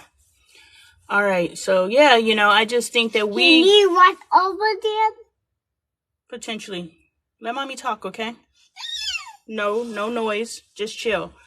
I think that we need to do the work just to be able to truly love our fellow man, to truly be at peace with our fellow man. That's the work that needs to be done, because you can surround yourself with all the things. You could get all the generators. You can get all of the resources. You could get all the canned food and all the goddamn toilet paper. You can get all of those things.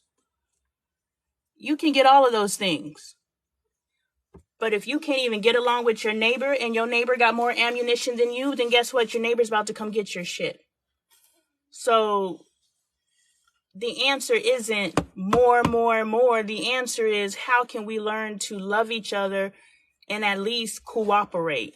Because the only way that this society will fail is if we are selfish in trying to keep resources for ourselves, instead of saying, hey, I got toilet paper. Hey, I got clean water. Hey, I got, vegetables. Hey, I got whatever.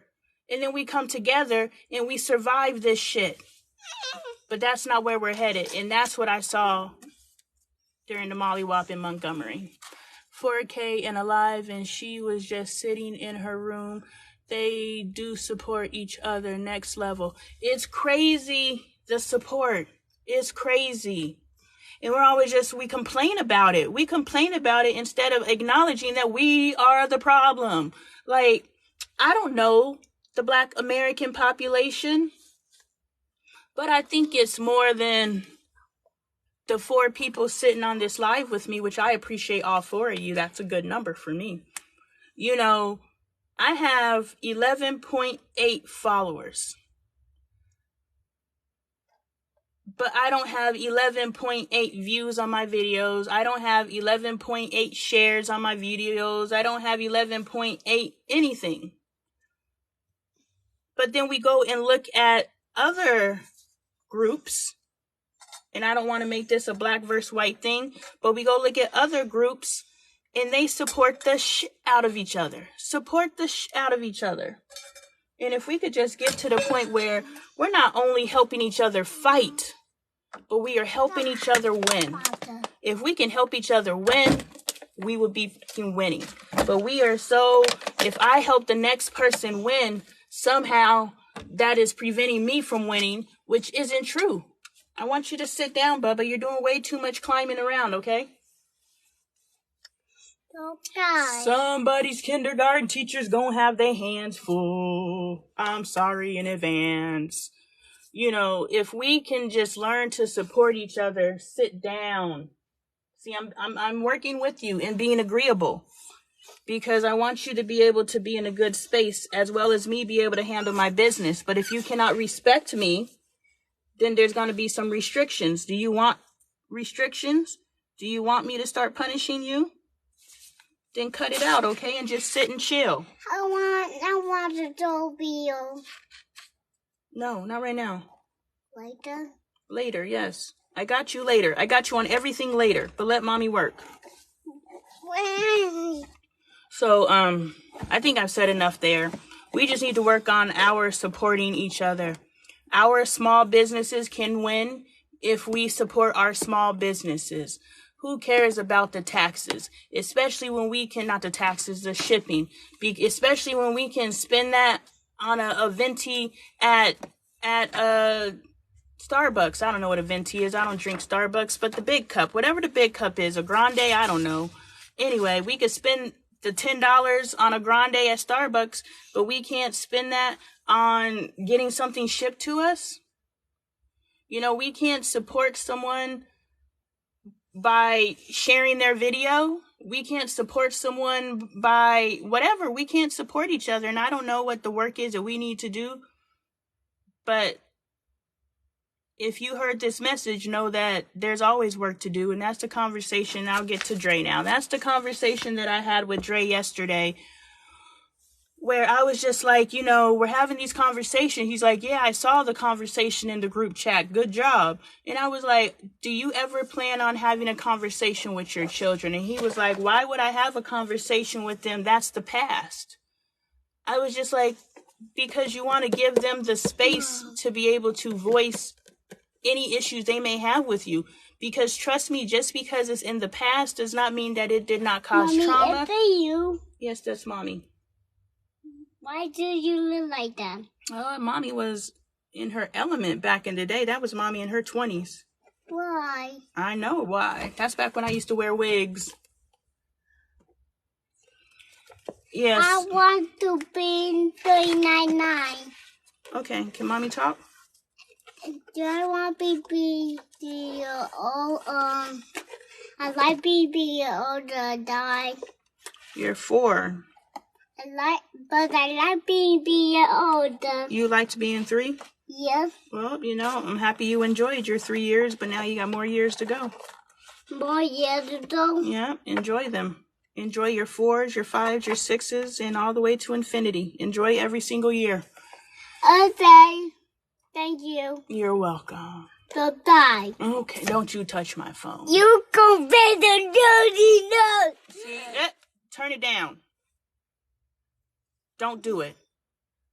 Just sit here and be cool. You think it's cute, but I don't like it. So stop.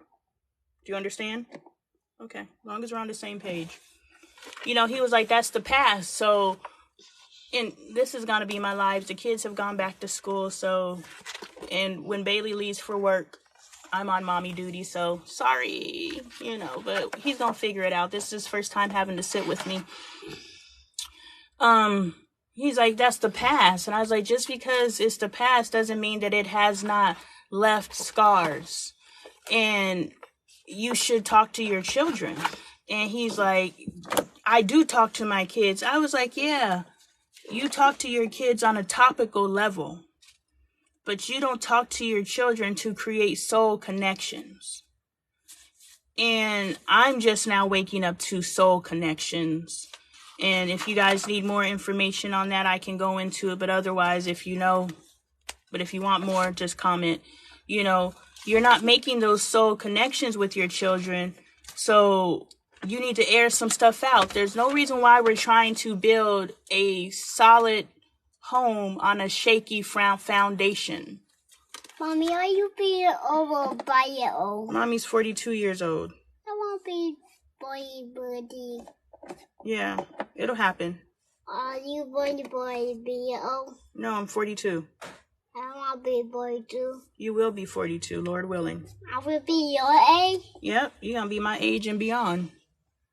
Beyond? And beyond. Stop touching my face. I don't like it. Like. Stop with your little sticky hands. Stop putting your hands on my face. Touch yours. Don't touch mine. Are you open? I'm about to kick you out. Is that what you want? Then please correct your behavior. Stop. Okay. Just sit here and chill. Okay. Are you here? But if you want to pipe up, there's a whole house that you can go pipe up in. But if you want to speak in here, you need to quiet down and let mommy talk. Do you understand? Yeah, though. Are you here, Nope. though, Ben? No, stop.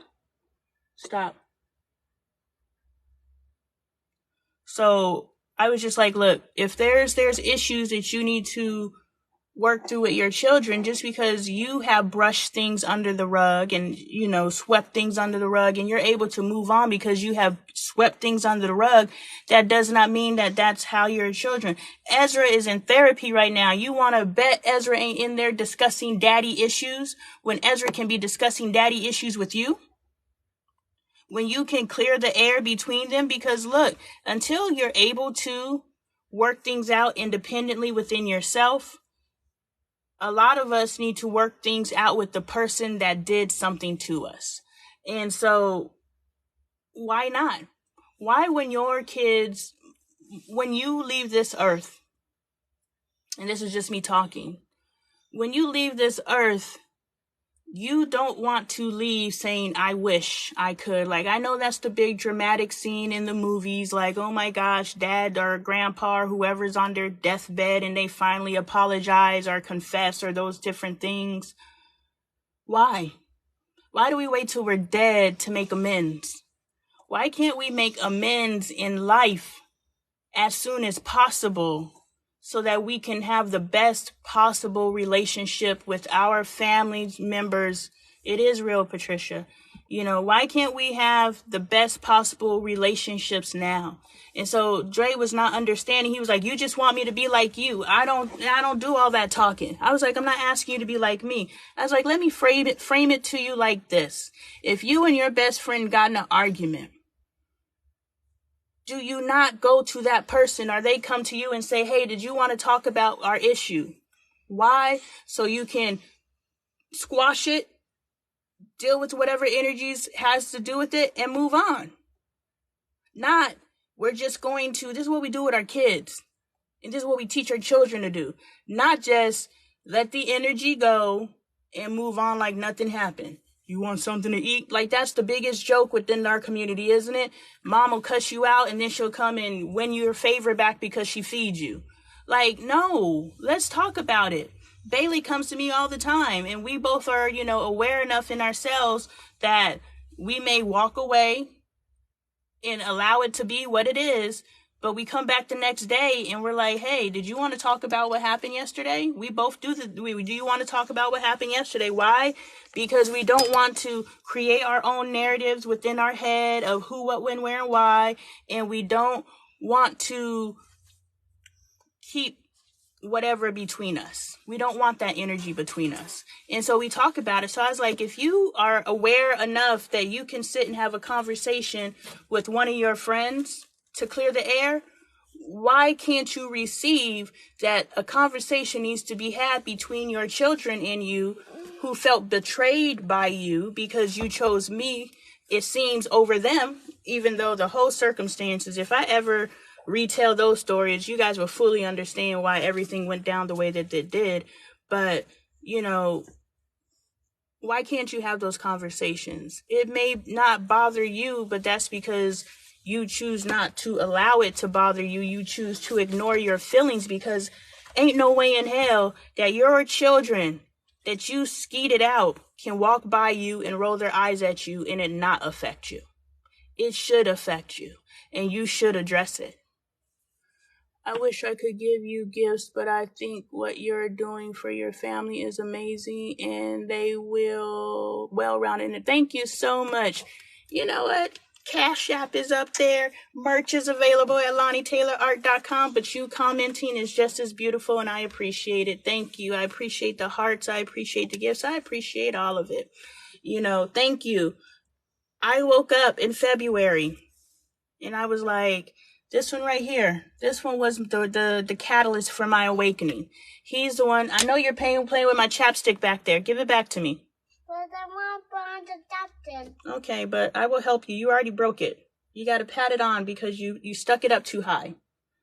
Pat it. Man, if you mush down my chapstick, we gonna have an issue. Mush down your chapstick? Yes. Just pat it on like pat, pat, pat, pat, pat. And then rub your lips together. You know, this one sparked my awakening because he was arguing with his siblings in the front room.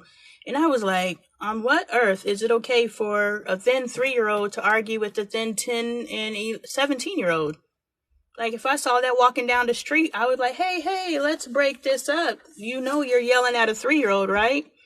But in my house, it's okay because they're siblings. Thank you. And so, yeah, I decided I had to do the work. And so the cycle that I recognized, I identify areas that I feel somebody, but in this respect, my husband, I identify areas that my husband needs to improve upon based on my perception and me. And so by identifying these areas, I'm like, hey, are you going to talk to your kids? And he's like, I don't have a reason to talk to my kids. And so then we start arguing. We start arguing about how he needs to have these conversations and blah, blah, blah, blah. And he's like, I don't need to have these conversations. My relationships are fine. And I was like, your relationships could always be better. The only way that something is fine is because you feel that you have reached the pinnacle. You can get no higher. But if you feel that you can get higher, you can get better, then you can be a better version of yourself. I can be a better version of myself. That is something that I realized and accepted, and I'm excited about. The Lonee that I am today can be better tomorrow. I can be a better mother. I could be a better wife. I could be a better communicator. I could be a better friend. I can be better. And so it is my goal daily to be a better version of myself, not based on my yesterday, because I don't even know who I was yesterday, but based on what is the best I can do in this moment. Yesterday, like really, you're using my t-shirt to clean a whiteboard. That makes sense to you? No. It doesn't make sense, so make a better choice. Okay. You know, in the past, I would have responded to that like I would have lost, which means you don't go back and do it, correct? If you can't handle being behind me, you're going to come in front of me, and then your next move is out. Do you understand?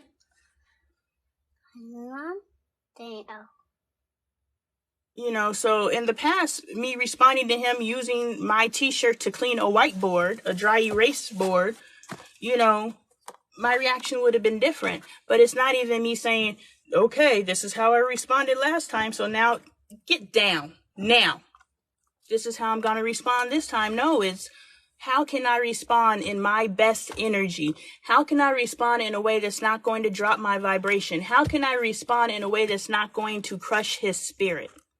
Because what we fail to realize, depending on how we respond to our children, we are crushing their spirit. And when we're crushing their spirit, we're not teaching any lessons. All we are teaching is self-doubt, self-hate, self-worth, and resentment towards us. So we have to be very aware of how we correct our children, and we're not crushing our children in the process. It's a weird how some people never take accountability for their actions, like we all have things we improve on. Exactly, you know. All I can say is we have never been taught to take accountability. And I know everyone says you're an adult, but if you're an adult who is surrounded by other adults who don't take accountability, and every image that we see in the world, no one is taking accountability, we never know to take accountability, because who the hell is demonstrating it? The people who had us in an 18-year classroom, i.e. our parents, it's called a stamp, who had us in their classroom. What is your name? I don't know. Let me see. Thurgood Marshall. The model? Yeah. Don't ask me. He was important. That's all I got. That's the extent of it. I'm sorry. He was important. Yeah, I can Google it and tell you exactly what his contribution was to the world, but I don't know offhand. I apologize. That's not information that I retained, but it's in there somewhere. He died in the dark fire die. Okay. So, can you bring him back to life? I cannot bring him back to life. I think he's gone. He gone? He's gone. He done me home? He went home, yes. This is not our homes, I guess. I don't know where home is, but, you know, I don't know. I don't know how to have that conversation. Their home is not it's the men and the... Yeah, this isn't our home. This isn't our final destination, no. Upward and onward, kiddo. But can I finish my conversation, please? No. Of course not, but you're going to allow it. You know, sorry, I have to. So, This is Thurgood Marshall. I've had this stamp for years. One day I'm going to mail a letter. So, I want you to Lonee Woody birthday. Okay, shush. They made me a Woody birthday. No, I want you to be quiet so I can finish talking. Wait, don't they make me that? So people don't know how to take accountability because they've never been taught to take accountability. And they've never been taught how to address people to take accountability. You know what I'm saying? The biggest people who do not take accountability in our 18-year classroom are our parents. So our parents are demonstrating for us that as an adult, I don't need to take accountability. As a child, we demand our children take accountability for their actions. Why did you do that? We want an explanation. We want our kids to own their stuff, but also what we're demonstrating for our kids is when we do things wrong, I've done plenty. We don't take accountability, especially when it comes to our children. Our children can't call us out on anything because they're being fresh and, you know, talking back and all these different things. But in reality, you know, if our kids were able to call us on our stuff, then now we can grow. Now we can grow. My kids grow me so much. My kids call me out on my hypocrisies so much. And in the past, I'd be like, yeah, whatever. But now I'm just like, damn, okay, mirror, there's work for me to do. So we need to respect our children as humans. We have to understand that these humans incarnated to us in this lifetime for us to teach them, but for them to teach us. And so I'm talking to my husband and he's just like, man, you know, it is what it is and move on. And I'm like, no, it's not. It's not what it is. And it's not move on. And you think that you have a solid relationship with your children, but do you think that your relationship could get more solid? Could you do something to make your relationship more? Maybe a conversation, maybe an uncomfortable conversation you can have with your children that says, hey, have I hurt you in any way? And in the beginning, they're going to say no. We were having a family meeting. It is a cop-out. We were having a family meeting and I was just like, right after the kids got done telling me about myself, I was like, hey, is there anything you got to say to Dre? They're like, nah, he's fine. I was like, damn. Stop it, Bubba. Well, you can play with that. Go ahead. Just don't tear it up, okay? Okay. They're like, nah, he's fine. I was like, how come you guys always have an issue with me, but you don't have an issue with Dre? And my kids pretty much said, because you're our primary parent and Dre is just peripheral. So we are more, and this is me paraphrasing, we are more hypersensitive. We are more critical of you because you are our primary parent. I also think that the mothers, just societally, moms get it the hardest. Yeah, they do feel safer with me. Definitely. I've been their rock for 11 years. So agreed. But I just think moms, even with Michael, boom. Michael is both of ours. Michael is 6 years old, and when he ranks mom, I get a 2 out of 10. But when he ranks dad gets a billion out of 10. And so I think just moms, I don't understand what that phenomenon is, but I understand that moms Mom, I want you have it harder. What? I want you a buyer than like me. Okay, stop touching my face. Is it me a buyer then, or my doggy to help you? I don't know. You're hurting my brain trying to decipher what you're saying. So give me a buyer then. Give me a buyer then. I don't know what you're saying. What color is it? Red. It's red. Red and blue. Red and blue. Spider-Man? Yeah. Okay. That's something you need to talk to your dad about. It's like Spider-Man 399. Okay, Daddy will get you a Spider-Man, okay? But you have to earn it. You have to do what you're supposed to do in order to get what you want, okay? But I want a Spider-Man 399. I have a Spider-Man birthday one. The other layer bought than then. Okay, well, no. You can talk to your dad about your Spider-Man, but you also have to keep your room clean and you have to stop breaking things, okay? Okay. Take care of your things. Okay. So when you do that, then I'm sure Daddy can get you a Spider-Man, but you gotta level up in order to get the things that you want. You have to do better. Do you understand? I need to Mother thought Spider-Man. I thought Iron Man Spider-Man. Yeah, Daddy bought you Hulk because we didn't know who you liked at the time, so we just bought you Hulk. But now that we know that you like Spider-Man, we'll get you some too. Yeah, then I want Spider-Man 399. Primary caregiver. Okay. Hey, Mom, I want Spider-Man 399. Okay, Bubba, it's the present parent thing. They know you'll be there no matter their behavior. Oh, yeah. So they're going to treat you. So it's our job. It's our job to help them because, yo, unnecessary noise. Yeah, so we have to teach them. Yo, it's not funny. We have to teach them appropriate behaviors because I think that they'll take that bad behavior into their future relationships and they'll act badly with their spouses and they'll think it's okay because their parents let them know that it's okay. I have a friend that just recently had to block their own child because their own child is verbally abusive. Stop, Bubba. No, I don't have this shirt anymore. Stop. Their child is abusive. Stop. Do you want to buy it? No, I don't want to buy it, and I want to have my conversation, so please stop. I'm about to kick you out the closet. And I need to be on the bed. And so, but this child got kicked out of their home because they were physically violent.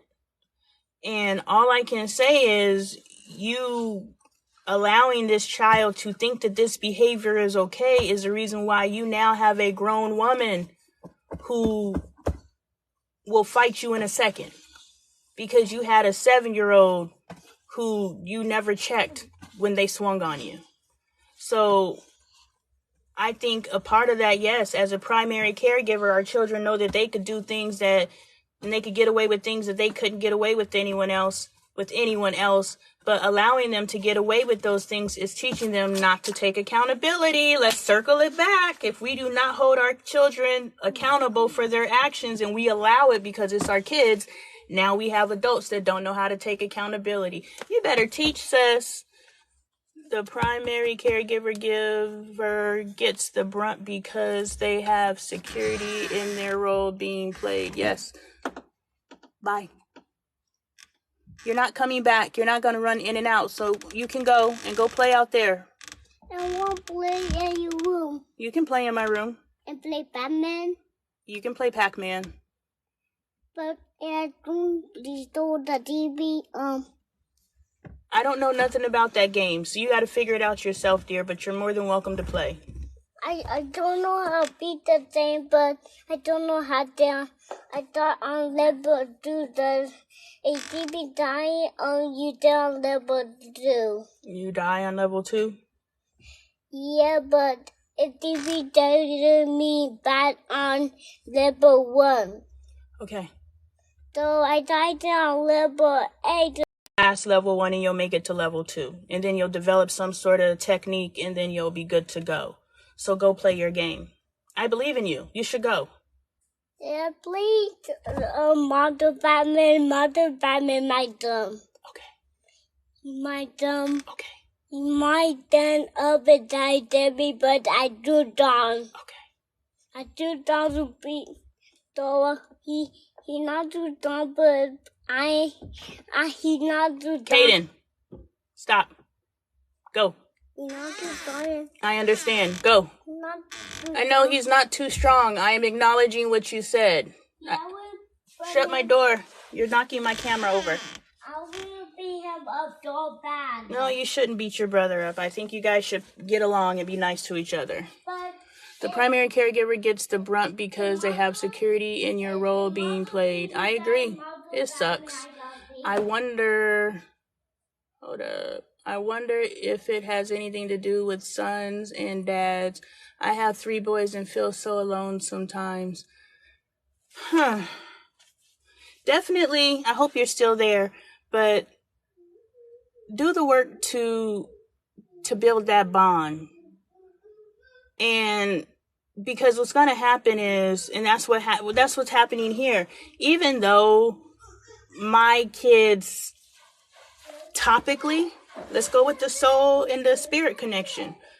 Even though my kids topically favor my husband because he's not the primary caregiver, even though they have 2 parents, I am, as you can see, all the time interacting with my kids. And I do want to just go, stop. Caden, stop with the noise, please. I already asked you to be quiet. I want to be that person, and that used to be the parent I was. Repress. Shut up! But that's not teaching them how to be. So now I am on live, and I was going to do air quotes, I am working. Now that I'm on live and I'm working, I am doing what should have been done before. So now I have to sit my kid down now. I now need to have conversations. You need to get ready, or you need to stay ready so you don't have to get ready. If I would have stayed ready, I would not be teaching my kid how to sit down while I'm working. I've allowed my kids to run around and do whatever the hell they want to do, and I have did that because I didn't know how to correct them without repressing them. You know what I'm saying? I've only known how to be the authority and say, sit your ass down. But now that I know that there's another way, hey, come here, sit down. Do you think talking over me while I'm trying to talk is the best thing? We need to take turns. Now I'm teaching my kid how to have a conversation. Now I'm teaching my kid a skill. Not only am I teaching them how to respect me and to give me the space and the area I need, now I'm teaching my child, hey, when somebody else is talking, I need to be quiet and respect them. This is the art of conversation. And I can teach my child the art of conversation at 4 years old. I don't have to wait until they're 15 and 16 years old and nobody likes to talk to them because they're always talking over them. Mom, nobody wants to talk to me because I'm always talking over. Oh, because you've spent the last 15 years of your life talking over me and I've allowed you to do it. I created that problem.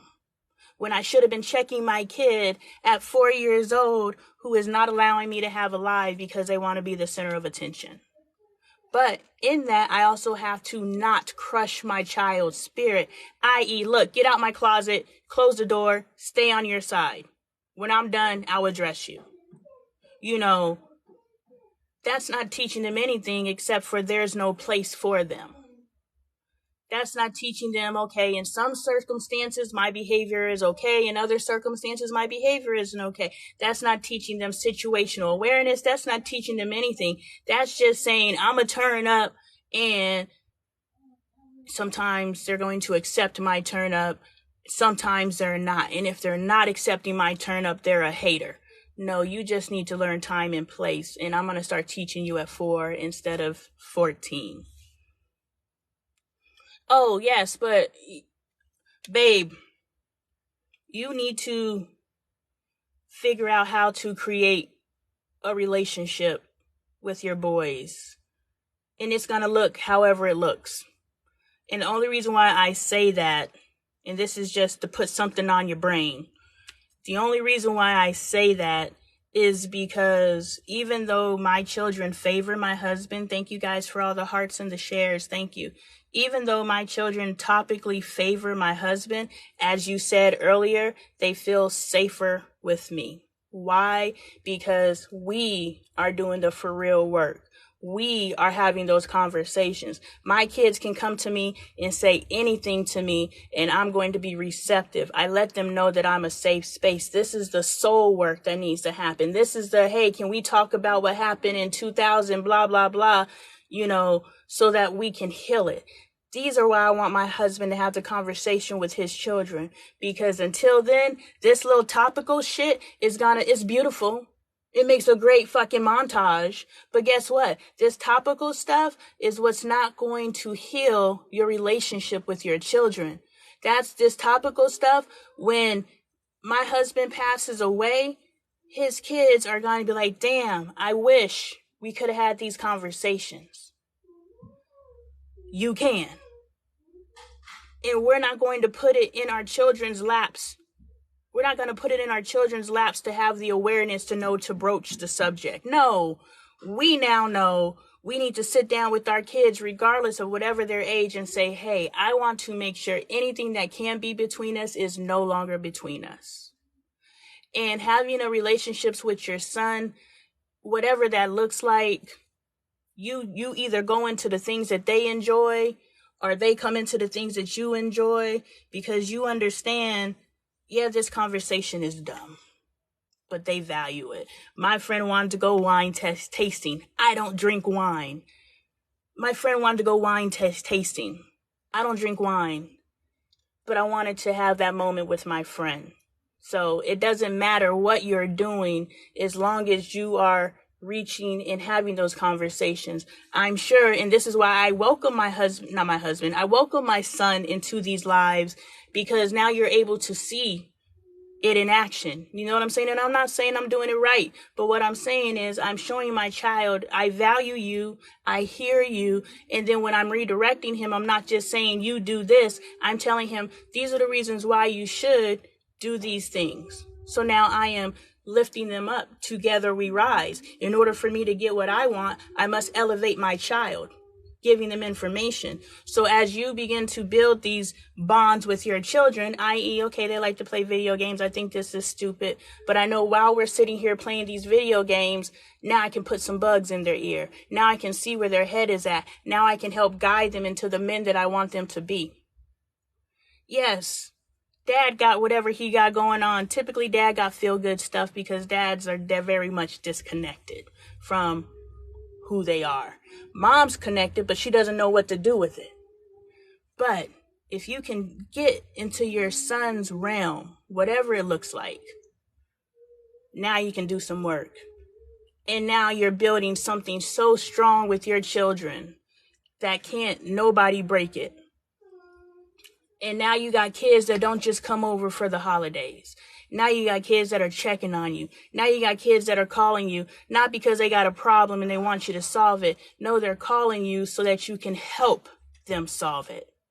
That's what you want. So Well, I don't know what to tell you, dear. I'm working. I can't change the TV. Go play with your blocks. So the TV turned blue. The TV turned blue. That means it's resetting. Mom needs to buy a new Fire Stick. So every once in a while, it just resets itself. Yeah, it'll be back on in a second. Give me my baby doll. That is your baby sock. Go play with your blocks, Bubba. I will have it like 1. I will have it like 1, 2, 3, 4. Ooh, I love that you are counting forwards instead of backwards now. Good job. So I have 1 hand, 2 hands, 2 pizza. That one. You have 1 hand, 2 hands, 1 foot, 2 feet. Yeah, I have what's it other my baby does? I don't know where your other sock is. You should go find it. I can't find it. How do you know you can't find it? You haven't looked. Go look. I need look everywhere. Look everywhere. Look everywhere. Yeah. You should start now. You should go. And I will bound. And I will. Yo, if you find that other sock, I'll go get you a Spider-Man.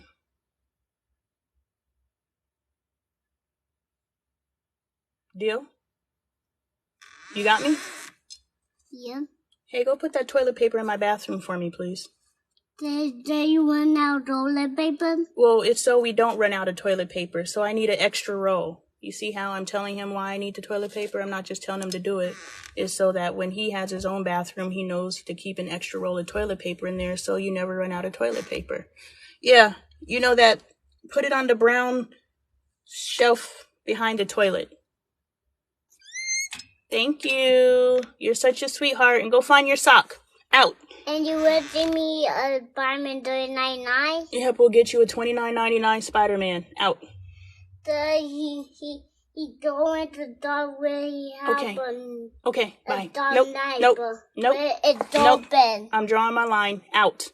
And he have a dog night with dog bed adopting. Yep, I've acknowledged that you're speaking. I engage you. Now out. Respect mommy. Respect. Out. Okay. Thank you. Appreciate you, dear. Okay. You want them? It's the present parent thing. They know you'll be there no matter the behavior, the primary. I wonder if it has anything. Just jumping to see you before I go live. All right. I appreciate you, Miss Tran. Let me see. Father and husband. Yes, Roblox. I don't drink. Where are we at? Yes, my daughter is now my classroom after 3 boys. Man, I bet you it's dope to have a girl after 3 boys, because it's a totally different world. Because, but my boys there, which are harder for you, boys or girls? I'm curious, which are harder, boys or girls? Because I find, because they always say boys are easier. Boys are easier because we put less energy into them. If I could be honest, the only way that I could see my boys being easier than my girls is because I am feeding heavily into my girls and I relax on my boys. But boys and girls need the same tutelage. They need the same guidance. They need the same watch over. Like, I'm not going to not watch. Yo, stop. I'm not going to watch over my sons the way that I watched over my daughters. Why? Because they're boys? No, I'm going to watch over them the same. So I don't know. But my boys are easier in the respect that they're not mean like my daughters are. My daughters are mean, and they're not mean. They're not mean-spirited people. They're just more matter of fact. I guess that's a better word. I'm just theorizing, so if I'm using the wrong language, forgive me. I'm just trying to think. Why are my boys easier and my boys are more easygoing? My boys are more go with the flow energy. But that's not even true because Michael is a mini Bailey. Michael is Bailey and Angel is Caden. It's so funny. I have my kids 18, 11... Stay out there. 18, 11, 6, and 4. So there's a huge gap between my girls. That's why I say I have 2 girls and I have 2 boys, because there's this huge gap. And my girls are just...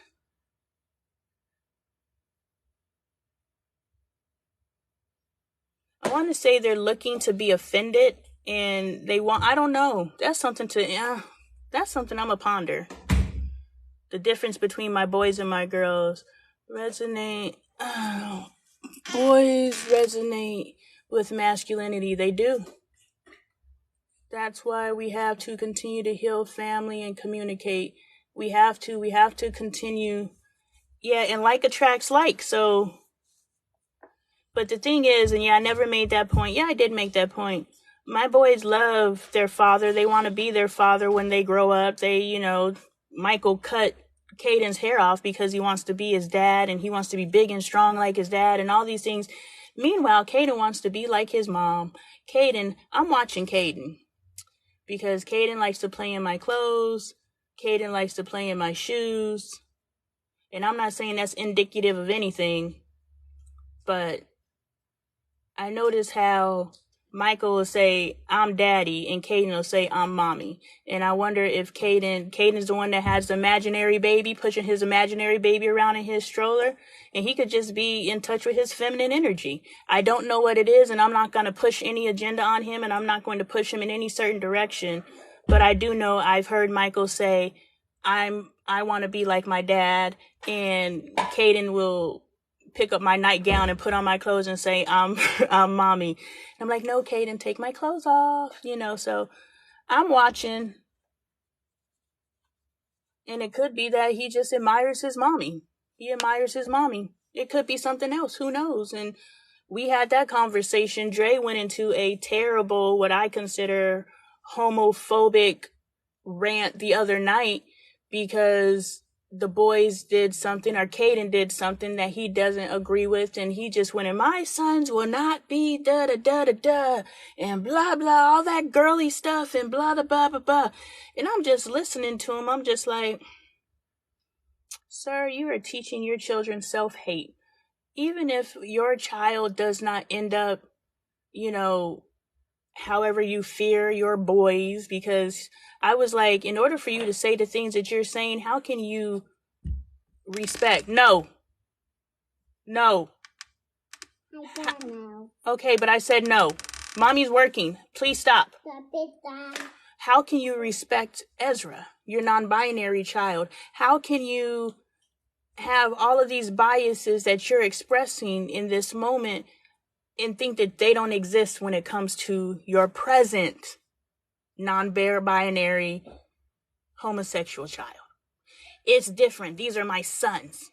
That's my previous daughter. I don't want to misgender them. And I was like, I'm happy you think that you can compartmentalize your biases, but we all do compartmentalize our biases, but the things that you're saying, like, don't let Ezra hear you say them is all I'm saying. But, we had that conversation. He's like, these are my sons. And I was like, look, I'm not encouraging. I want grandbabies that are birthed by my sons. I want my sons to be married to women. That is what I want. But I'm not delusional enough to think that my children don't have free choice and aren't who they are. We're all worried about all of these agendas out there. All of these agendas.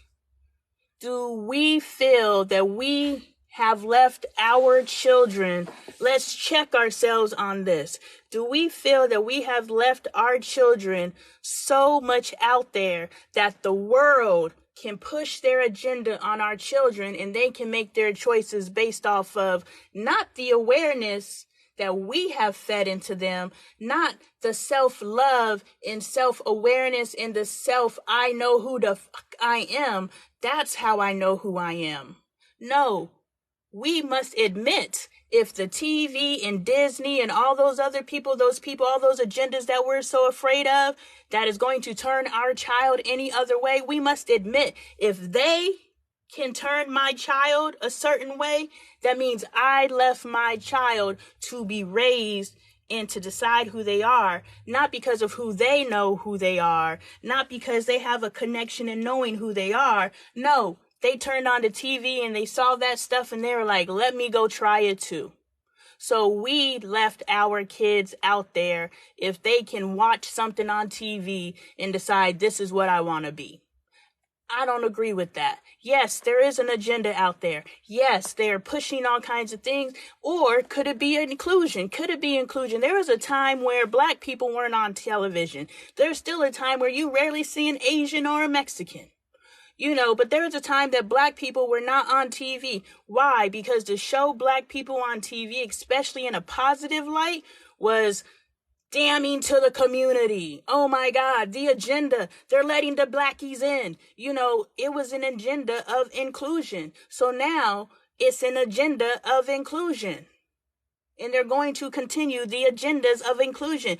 There's going to come a time where we turn on the TV and there's goddamn robots acting. Not humans, robots. Why? Because the next inclusion is, what do I want to allow and desensitize, thank you, and bring in? Robots, AI. They literally have humans acting like fucking robots. Thank you. Love glizzies. Ice cream. They literally have us acting like robots. You don't think that's the introduction into the next phase of whatever the fuck is going on? Let's go. The agenda's been happening, but it's inclusion. Homosexuality, heterosexuality is reality. It's going to happen. Why don't our children deserve the right to see images that they identify with? Why don't they? Now, I don't agree with, they got the dramatic kisses, but they've always had the dramatic kisses. Let's keep it G. When the prince showed up, you woke the princess up with the kiss. They've been kissing. Just because it's same sex, I'm still uncomfortable with it. So even in my inclusion speak, and even in my understanding, I still be like, turn around, don't look at it, because I'm not comfortable with it. But I'm an 80s baby. I came up in a completely different generation. But when Dre went on that rant with our boys, I was like, damn, if one of our sons ends up gay, they are going to hate you and they're going to hate themselves. Or if neither of our sons end up gay, they are going to have the exact same biases that you just poured into them. There's no way you're a man if you're gay. Really? I used to think that too, but that just doesn't make sense. Like, if you really think about it, why does who I sleep with have to do with my masculinity and my ability to be a man? And what the hell is a man? Like, what is a man? That's subjective. Your definition of what a man is different than my definition of what a man is different than the next person's definition of what a man is, and nobody really knows what a man and a woman is. But we all try to fit into this archetype of what a man looks like and acts like and moves like, and what a woman looks like and acts like and looks like, and that's why we're all masking. My man looks different than your man, looks different than your woman, looks different than your child, looks different than what a black person's supposed to look like, looks different than what a white person's supposed to look like, looks different than what an Asian person looks like, looks different than everybody. So can we stop trying to put everybody in a goddamn box? So that's why I let my son push his imaginary baby in his stroller. I'm not going to say no. Boys aren't supposed to play with dolls. Well, he's not playing with the doll. He got a fake baby. All I know is when my son has a child, his significant other isn't going to have to say, hey, can you help me with the kids? Because my son has been playing being a daddy since he was 4 years old, and I love that for him. And I know what I want for my children, but I'm also open to what my children want for themselves. And it is my job to give them the most awareness that they can move into what they desire for themselves. And it's oddly strange that I'm more accepting of one of my daughters coming to me and telling me this is their choice versus one of my sons coming to me and telling me this is their, and I say choice, I don't know if I'm using the right language, I apologize, but this is the life that they choose. It's going to be a shock. It's not going to be an accept or a reject. It's just going to be like a, but again, I've been watching my kids their entire lives, so 2 of my 4 are on my radar, and before Ezra came out, I knew, and Dre was just like, I never see Ezra with boys, and da-da-da. I was like, yeah, ain't that something? You know, because he's talking about, he's always, you know, Bailey, you know, comparing his kids to my kids. I compared our children. I did it more aggressively. See, you're doing too much. The fan is not a toy. Don't say okay. Leave it alone before you hurt yourself and you break it. You know, he would say all these things about Bailey, comparing them to Ezra. And I was like, baby, your daughter don't even like boys. That's why. She is not. I was like, and then years later it comes out that Ezra's gay. Oh, really? None of my business, though. Absolutely. Observe and connect. Yes, please. Do not accept non-relationship with your children. You're their first friends. Thank you. You're your kids' first friends. So if you are not being a friend to them, then they're going to go out there in the streets and make friends, and you don't want them people teaching your kids how to be friends. You teach your kids how to be friends. I don't drink, but I'll still go on a night out with the girls. Of course, because I don't drink, but I love what's the energy, the camaraderie, the sisterhood. I love that, you know. So, yeah, that's what old girl plays. Old girl. That's what Angel plays. Roblox. I don't know. Is that the one? What is it? Roblox. Okay, thank you. You play Roblox and other play mentally. Okay, thank you. Nope. I know you wanted to use that as your entrance, but out. Nope, go. Nope, go. I appreciate your conversation. We can have one after. Let's go. Out. Go. Ow. I know. It hurts because you won't move. Move your foot. Move your body. Move your arms. Now close my door so my phone doesn't fall over. Thank you, dear. My husband works and I'm at home with them, and I always think how they will one day be men and try. Boom. That's all you can do. I have never, and that's why I made this shirt available in my merch shop. F these kids. I'm raising adults. Available at LoneeTaylorArt.com. I made this shirt because I have always been under the awareness that I'm not raising children. I'm raising adults. So I raised Bailey. But in that respect, because I didn't understand, Bailey missed out. No, Bailey had a dope-ass childhood. I'm not even going to give it. Because when I had a kid, I'm going to give my child everything that I wanted as a child. So please leave my fan alone. Just leave it alone. Okay, just leave it alone, please. I understand. I apologize, but can you please leave it alone? Thank you. Mommy will fix it when I come out there. You know, I wanted to give Bailey everything that I didn't have as a child. So Bailey had all the things. She didn't have a mother. Bailey was over there and I was over here. But Bailey had all the things. So she had a childhood, you know, but she didn't have a mother because I didn't value that relationship.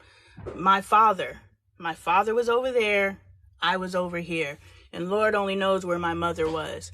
And so I didn't value relationship. What I valued was going to school and being teased because my clothes were dirty. What I valued was going to school and, you know, having on Payless shoes and they made fun of me. Listening to other kids talking about, you know, oh yeah, my new Jordans. Look at my new Jordans. That's why my husband got like 20 pairs of fucking Jordans. And I'm like, those shoes are ugly. Maybe they're ugly to me because I used to sit and watch kids get attention because they had new shoes. They were the popular kids because they had the new clothes. They were popular because they had what everybody desires. What people desired wasn't their ethics, wasn't how nice they were to other people, wasn't, how decent a human they were. They were popular because they had all the things that people valued. You know what I'm saying? And I was a good human. I was a nice person. I was a cool person to know. But I had Payless shoes with holes in them. This is what my shoes look like. And this is why I'm okay walking around with a shoe that looks like this. Why? Because this is how I grew up. Yes, I could walk around. Well, that's probably not a good shoe. But, I could walk around in Jordans if I wanted to. But why? I'm okay with this. And a part of that is me accepting poverty into my life. This is me accepting just good enough into my life. Why? Because my childhood, like this shoe, has a hole in it. And I know it has a hole in it, but I still wear it. Why? Because I spent my childhood wearing shoes with holes in them. So now that I can afford a brand new pair of shoes, these shoes is good enough. People look at me and they're like, why don't you? Because I have become okay with just good enough. Now, the down part of that, or I guess the positive side of that, is I'm not a hyper consumer, which means I'm still wearing clothes that I've had before I had 4 children. I have clothes that I have had since Bailey was a child. And I'm still wearing them because I'm not a hyper consumer. There's nothing wrong with it. But in that respect, also on the flip side, treat yourself. Treat yourself better, Lonnie. Lonnie, I think you're better than walking around in a pair of shoes that look like this. I think you are. So I have to find the space where I'm moving out of, and I don't even know if it's poverty mindset, is accepting this. Kaden, please stop. Kaden, if you want to sing, you got to go out my room and close my door, okay? You don't have to lock it, but I want you, if you want to sing, you can sing, but you have to go outside of my room and shut my door, okay? But I might be able to go outside. No outside. I'm almost done. I got 30 more minutes. That's 30 more minutes? I don't know if accepting this is a form of poverty mindset. I think that living in a space where I can live like this taught me humility. It taught me that I don't have to chase this. And there's nothing wrong with chasing this. But there's something wrong with chasing this if chasing this makes you look down on this. If you think you're better than this. I know people who are millionaires who still shop at the Goodwill, who reuse bags, but they have millions of dollars. So it's okay to be comfortable in this. And it's okay to level up from this to this. And it's okay to be able to do it both. Do both. It's okay.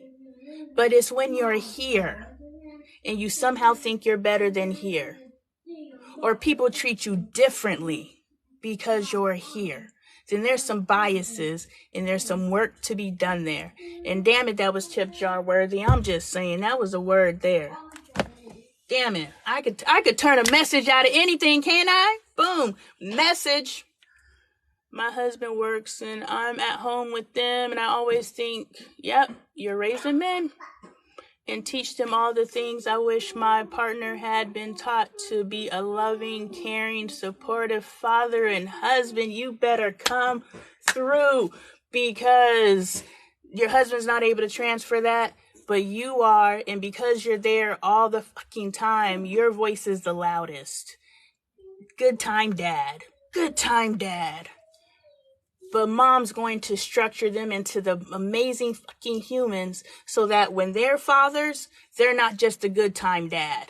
they are also teaching their sons how to be amazing fathers and husbands. Why? Because their mother taught them that's what a man is. Do you understand? So when my husband says, you're going to be a man, what the hell is a man? Do you consider yourself a man? Because I see some deficits there. I see there's some areas that you can definitely step up in. Communication. You can definitely step up in self-awareness. There's other areas that you can definitely step up in. And we reserve all those things for our daughters. So now our daughters, our mothers, transferring these things to their daughters, and they're not transferring it to their sons, because boys are easier. We really are giving up on our boys by saying boys are easier. That's what I'm determining in this conversation. You can still connect with them. It just takes looking at them as little adults. Yeah, fuck these kids. I'm raising adults. We are not raising children. We are not raising the next generation of dummies. Do you understand that? We refuse to raise the next generation of stick your head up your ass and ignore the world as people. We're not. Let's see. I messed up. My husband is better. You still connect with them. All right. Don't just tell them, give them a rationale so it makes sense. Boom. And you got to be able to rationale or speak to them at their level.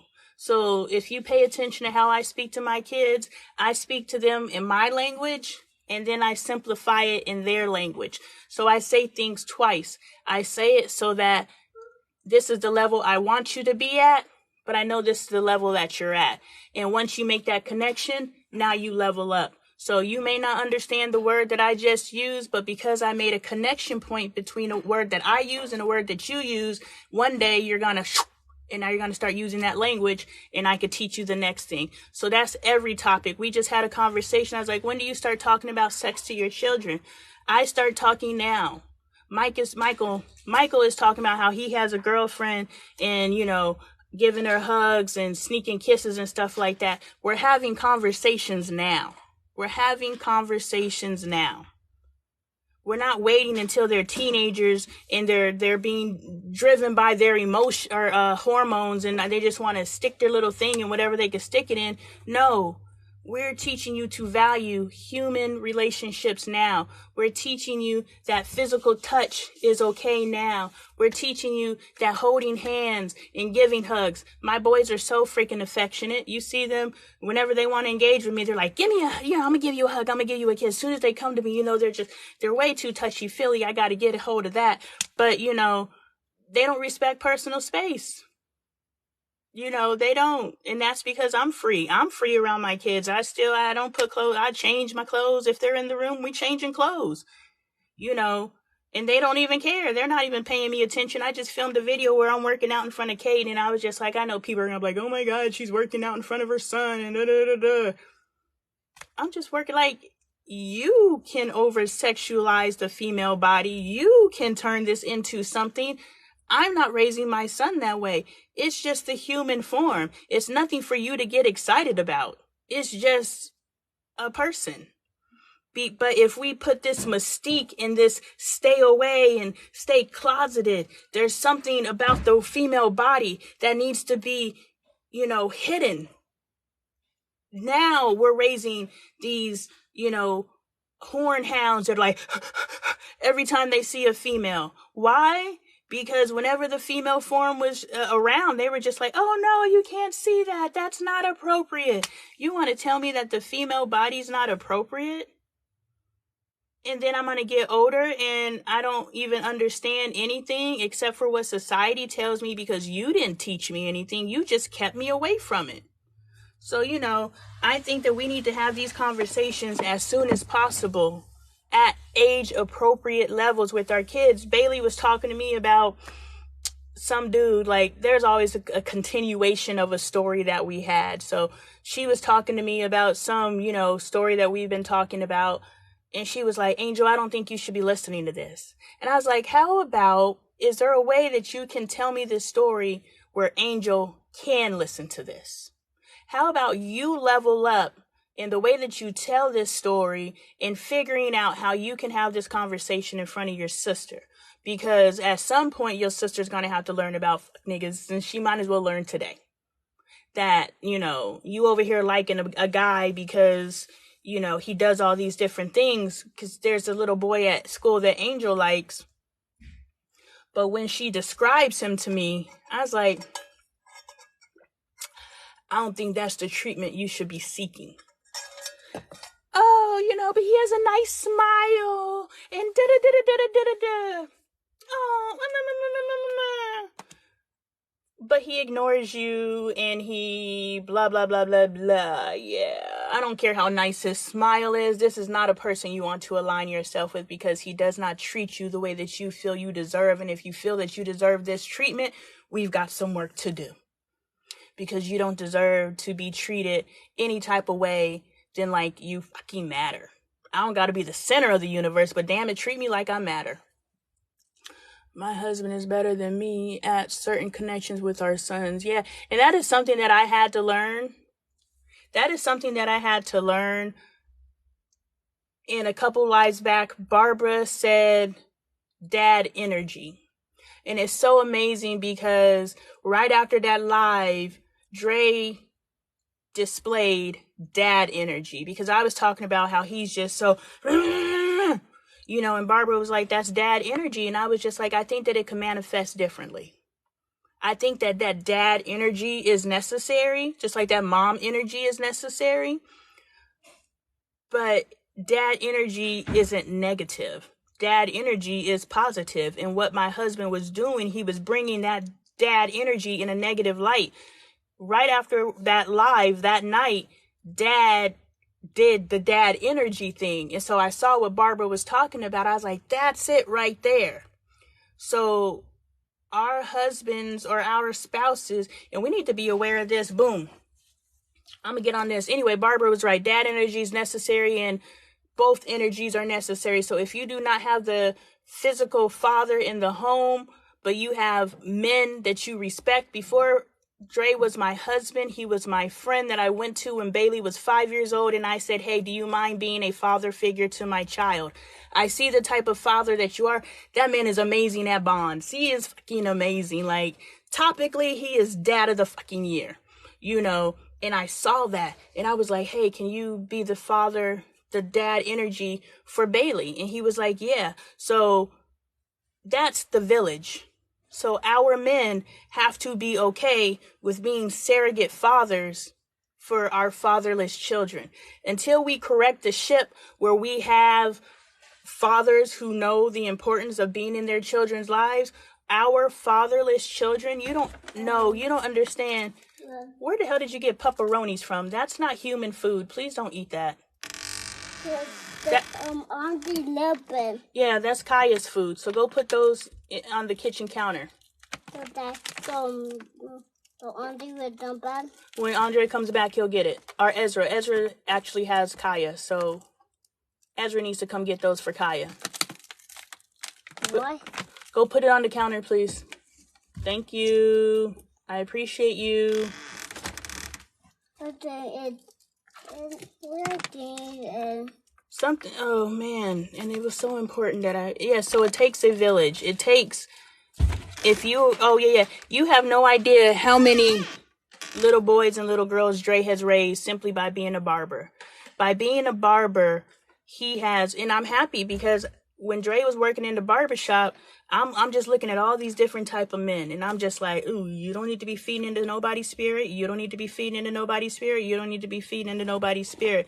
You know, and Dre and all of his flaws, the great thing about Dre is he's open to evolution, but he's also a black man who was born in the 70s who feels that I'm a black man to be honored because I was born with a black man I was born with black skin and a penis. So you're going to respect me for who I am and however I developed. But the good thing about Dre is he has excellent nuts and bolts. So he just has some restructuring to do. But otherwise, you know, you have no idea how many children Dre has raised simply by being a barber. You have no idea how many women and possibly men, but how many women bring their little boys to get their hair cut by Dre because they know that he is a positive male figure. You know, if only for an hour out of these little boys' lives, they're being exposed to a positive male figure. So it is our job as men in our society, as moms in our society. I want the marshmallow. Not right now. You'll get some when I'm done. I'll get you some when I'm done. You don't sit and wait, so I'll get them for you now. You know, it's our job. Ugh. I'll beat them. I'll get you a cup. You were hiding the marshmallow? No, Mommy doesn't eat marshmallows. It's pure sugar. And when I eat sugar, my hands start hurting more. So I try not to eat sugar. So I eat the It is good. It's good going down, but it's not good how it manifests in your body. But you enjoy those marshmallows. But the big one later. Okay, can you eat your marshmallows out there, though? Or you're going to quietly eat them right there? Okay, thank you. You know, so we just have to realize that we have to be receptive. So when someone tries to be your village, don't be offended. But secondly, we have to understand that we're a village. That's why I make these videos. I don't make these videos because, well, I do make these videos because they make me happy. They do. But also, I know that there's someone out there who needs another perspective. And they may not necessarily have that perspective immediately available to them. But they could click on one of my videos and that can give them some insight or even just the encouragement to start thinking outside of what they've thought before. So, yeah. There was something I really got. Dang it, Caden, you took it from me. It was good, too. Let me think. Sorry for the silence. I'm trying to think because I really wanted to give you guys this. It's something that I realized recently, and I was like, oh, this is so important. But I don't remember what it was. It was beautiful. It was supposed to be said. It'll come back. Boys are hard. Yeah. I've got to sit on that one, Bailey. I got to sit on that one because they each have their challenges. Stop smacking. I hate that sound. My boys were easy for me. They're not as emotional. They're definitely emotional. Because when my boys fight, they fight and then they're back together. Like, it's really weird. When my girls fight, they're beefing for a week. You know, so yeah, definitely two different emotional structures. And I be major down. Okay, but I thought you were going to be silent because if you can't be silent, you can go. Okay? Please stop disrupting me and please stop smacking. Boys are carefree. They are so carefree. It's weird that they're so carefree. Oh, but I was telling Dre because I've been watching Dre and I've been observing his kids. And I was like, man, your kids act just like you. I was like, I will say something nice to you and you will not acknowledge that I said something nice. I will edify your children and your children will not acknowledge that I said something nice. Like, your children have deficits, but your children have deficits because you have deficits. I know I'm just dumb. No, you're not dumb. Whoever raised you had deficits. I acknowledge that I have deficits. The person I am today, the person who's having this conversation with you, dude, if I thought you had deficits, why would I ask you to be my kid's father figure in 2010 if I thought you had deficits, if I thought you were dumb, if I thought you weren't a good father? So for you to sit here and tell yourself this lie is you choosing to tell yourself a lie. But let's keep it G. Do you know all there is to know? No. So when someone is coming to you, I was like, okay, you know what? Go see a therapist. And when that white man or that white woman tells you you need to have a conversation with your kids, then you'll listen. But the woman that you have chosen to align your life with, the woman that you have literally signed a contract with, this woman who you have chosen, no, you don't get any more. The woman that you have chosen to have children with and to grow with, is telling you, hey, here's a growth opportunity and you're going to fight me. But this random motherfucker in an office behind a chair can tell you, I think you need to have some healing conversations with your children. You're going to be like, oh, okay, yeah, that's a brilliant idea. Mommy. We got to stop rejecting. First of all, and I guess this is the theme of today's conversation. No, stop. We need to surround ourselves. No, stop. No, I want you to stop. No, no more marshmallows. Those were plenty. Go eat an orange. I said later. And I said no. That was your serving for today. Go eat an orange. I did ate. Okay, well then relax. I did eat the marshmallow. No more marshmallows. Later. No. Later. No. Later. Stop. And stop, you're making noises. Anyway, he lost my train of thought. 2 sets for me, 2 boys, and then boys, girls, 6-year gap. Yeah, that's my girls. I don't even know what the gap is with my boys and my girls, but I know Bailey and Angel are a 7-year gap, and that was very difficult for Bailey to go from an only child of 7 years to now there's another child she has to share attention with and those types of things. So, you know, I had to pay attention with my boys, you know, that age gap. I didn't want that. I wanted to have my second set of kids back to back so that they could grow up together and there's no type of competition, I guess. I don't know. I don't know if my daughter's relationships would be different if... They moving. Why should I have to move it when you can just stop going in and out the door? No, just because you can open the door wider doesn't mean you need to. Out. I need to. And why is my remote on the floor? Go put it back where it belongs. Out. Out. Look, I got 20 more minutes. You can stay on the other side of the door for 20 minutes. For 20 minutes? Yes. Please move so I could close the door. Close the door? Yes, please. Thank you. I appreciate you. Bye-bye. Ricky Lake would never.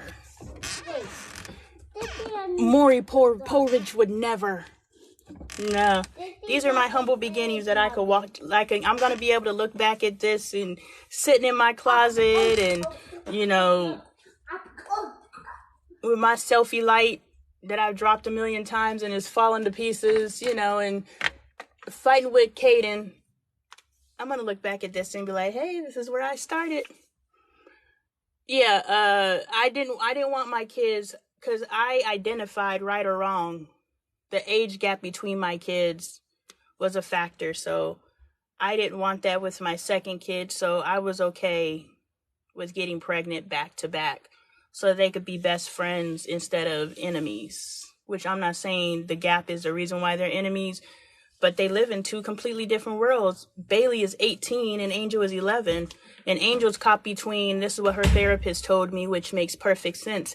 Angel is caught between trying to be like the 18-year-old and trying to be like the kids. So she is in the middle trying to find her identity and find out where her attention, because it's all about attention, right? She's trying to find her attention lane. So she's oscillating between trying to be grown and being a baby.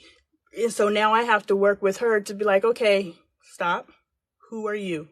Let's find out who you are. And so we're doing the work with her. He's a nurturer of a father type. If you're talking about Dre, he's really, really, and you know, Patricia, I really hope, the cycle I recognize, before I get into that, the cycle that I recognize was I argue with him until he does what I want him to do. And I noticed that in Jamaica. Because we've been arguing about him. Change how you talk to me, talk to your kids, change. And he's like, I am changing. Why do I gotta change? I've been this person for 48 years. I know I'm just a terrible person. You know, he always defaults to, yeah, just fuck it. And so when we went to Jamaica and we got out of our element and we were in another space and we could coexist in a different environment so I can see him in a different environment. It's one thing to go on vacation, but if you're going and you're not updating, you have to set the intentions, right? You know, so, and the thing is, you don't have to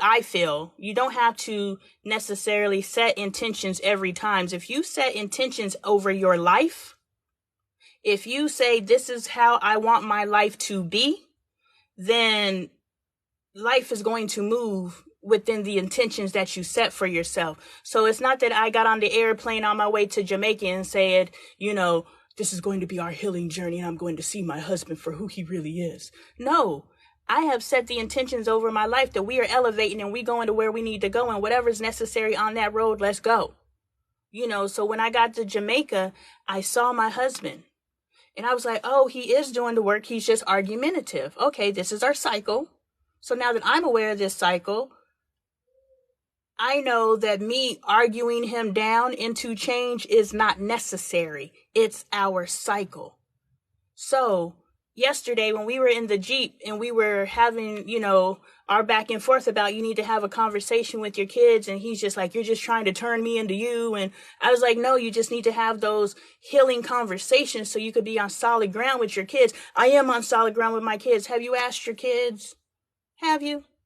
Just because you think you're okay, have you asked your kids if they're okay? And the first time you ask them, they're going to say yes, because they're not used to expressing themselves and they're not used to you coming to them and saying, are you okay? So you go back a little bit later and you say, hey, are you okay? Would you like to talk about anything? And eventually they're going to trust you enough, as was said earlier, they're going to trust you enough to say what they truly feel. And now you can start healing that stuff. Even if it's just you taking accountability and saying, yes, I did that and I apologize.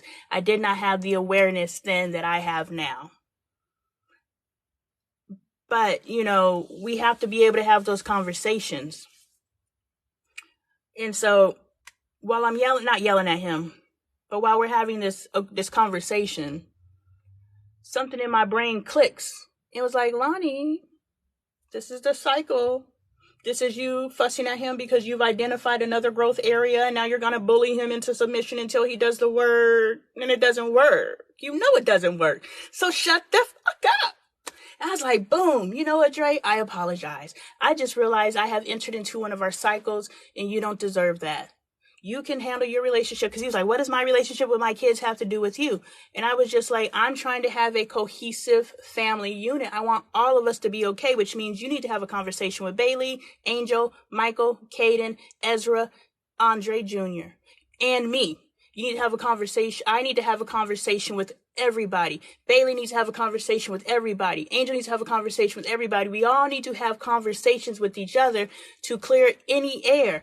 Dre told me this crazy story. When Angel was 4 years old, she got up in the middle of the night and she went and pissed on Ezra. Like, there's no way you thought Ezra was the bathroom. What the fuck? Like, that's a conversation that needs to be had. Like, let's have a conversation so you can stop looking at my kid like you're the little motherfucker that peed on me. No, hey, maybe she was sleep peeing. I don't know. But, yes, I realized that cycle. I apologized and I said, I'm no longer going to say anything else to you about this. I said what I had to say. But I know that I don't need to bully you into submission. So I apologize. He's like, and he was silent. And I was like, did you hear me? He's like, yeah, you do. And he repeated what I said. I was like, and see, that's exactly what your kids do. I apologize to your children and your children meet me with silence. I apologize to you and you meet me with silence. And you want to sit here and tell me that you didn't raise those kids. You want to tell me they're grown, they do what they want. So you ain't got shit about their foundation? They didn't learn nothing from you? Who raised them if not you and their mama? Who raised them? Who gave them their ethics? The most formidable years of a child per science is 0 through 6. When I was going to school, it was 0 through 8. So either the first 6 years or the first 8 years, you learn 80% of the person that you're going to be. So whoever is raising you from 0 to 6 or 8 is teaching you your character, your morals, your da-da-da-da-da-da. And they're either physically, verbally teaching you, or you're observing it because they're not teaching you anything, but you are watching them. And typically what comes out of our mouth does not match our physical actions. So we are teaching them verbally correctly if we're teaching them, but most of us aren't because we don't feel that we need to teach our kids anything until they're damn near grown. So they're watching us physically move, and they're watching all of our hypocrisies. They're watching us get off the phone with our friends and talk about them. They're watching us sit on the phone with one of our friends talking about another friend. They're watching us cheat on our spouses. They're watching us do all of these things. They're watching us, sit up and eat a whole bag of marshmallows even though we're on a diet. They're watching all of these things. And then when it's their turn to become an adult, they're going to do their version of the hypocrisy that they watched, because we never opened our mouths to teach them. Because to open our mouths to teach them, to say something is one thing. To say something with the intentions to transfer knowledge means you now have awareness enough to know what you're saying either is something that you align with, or what you're saying makes you a hypocrite. And too many of us are okay with living in hypocrisy to ever open up enough to our children to say, hey, I'm fucked up too. I'm fucked up too. And so I can now have a conversation with my kids and say, hey, yeah, I messed that up, my bad.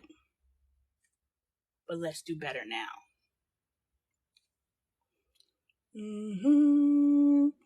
I love that you guys are vibing in the comments. Like I said, this is Sisterhood. Hey, Ashley, welcome back. You're probably gone again. Yes, I have to go. Thank you so much. Yes. Please, I believe that you joined the community and you don't hear me now, but maybe you'll watch the live on YouTube, Lonee Appleton Lives. Hey, there goes Coco. Yes, I am back. They are done hating on me.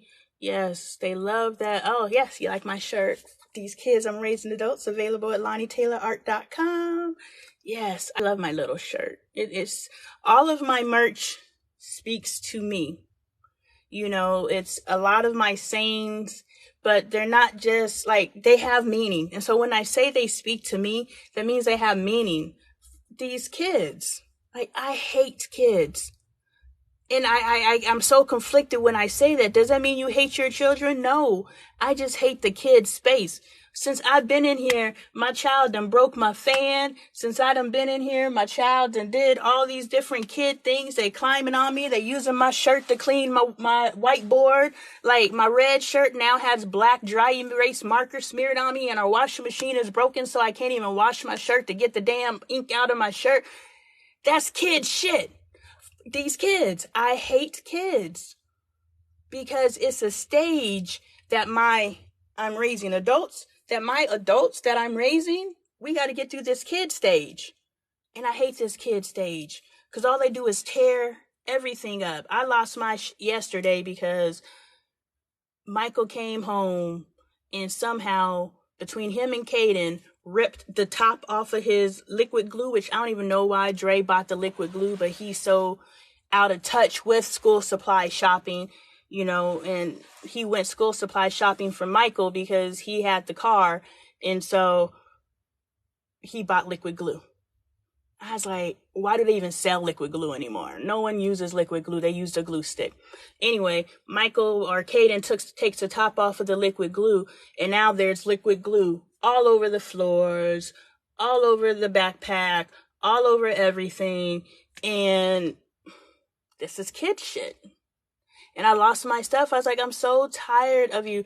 Like, I hate the way that we live, but I can't seem to get a handle of it because I'm the only one who hates it enough to do something about it. But it's exhausting.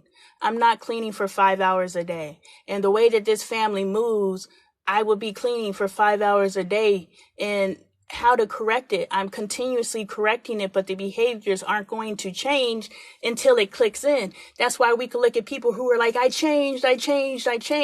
No, until your desire to change reaches, or your I'm gonna change reaches your actual change. That's only when you start moving in spirit. Inspired is, oh yeah, I'm gonna start working out. Yes, I need to work out, but until it clicks into your psyche and it becomes a part of you, you're gonna work out for a little bit and then you're gonna go back to where you're comfortable. So something in your soul has to get riled up and revved up to where you level up, and now you're in spirit. So I haven't clicked in. Bailey has elevated to where she cares about her environment. Angel has not. Michael has not. Caden has not. Dre has not. And me, I grew up in a damn crack house. I can live anywhere.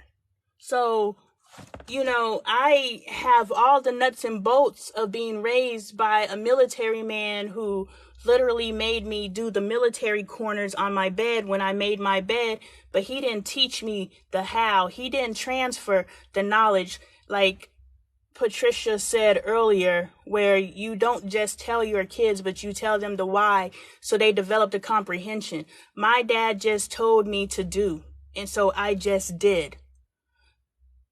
Oh yeah, Payless had some cute shoes, girl, but they were cheap, and you ran through them quick. And if you didn't have no money to buy your next pair of Paylesses, then you was walking around in some holy ass shoes. Hey, how you doing? Holy ass shoe girl. Anyway, if you're not transferring the how and the why, not just the how, but the why, then you're not creating a space of understanding. And now you're not really leveling someone up for the sake of, okay, I understand the value. I did the military corners because if I didn't do the military corners, I would get my ass beat. I washed the dishes with excellence, not because I valued how I washed dishes, but because if I didn't, I get my ass beat. I did all of these things to avoid punishment. I did not do these things because the value of living in this type of environment was impressed upon me. So I like a model home. Everything in its place. Everything has its place. I like all of my labels to face forward. I like order and organization. That is how I function.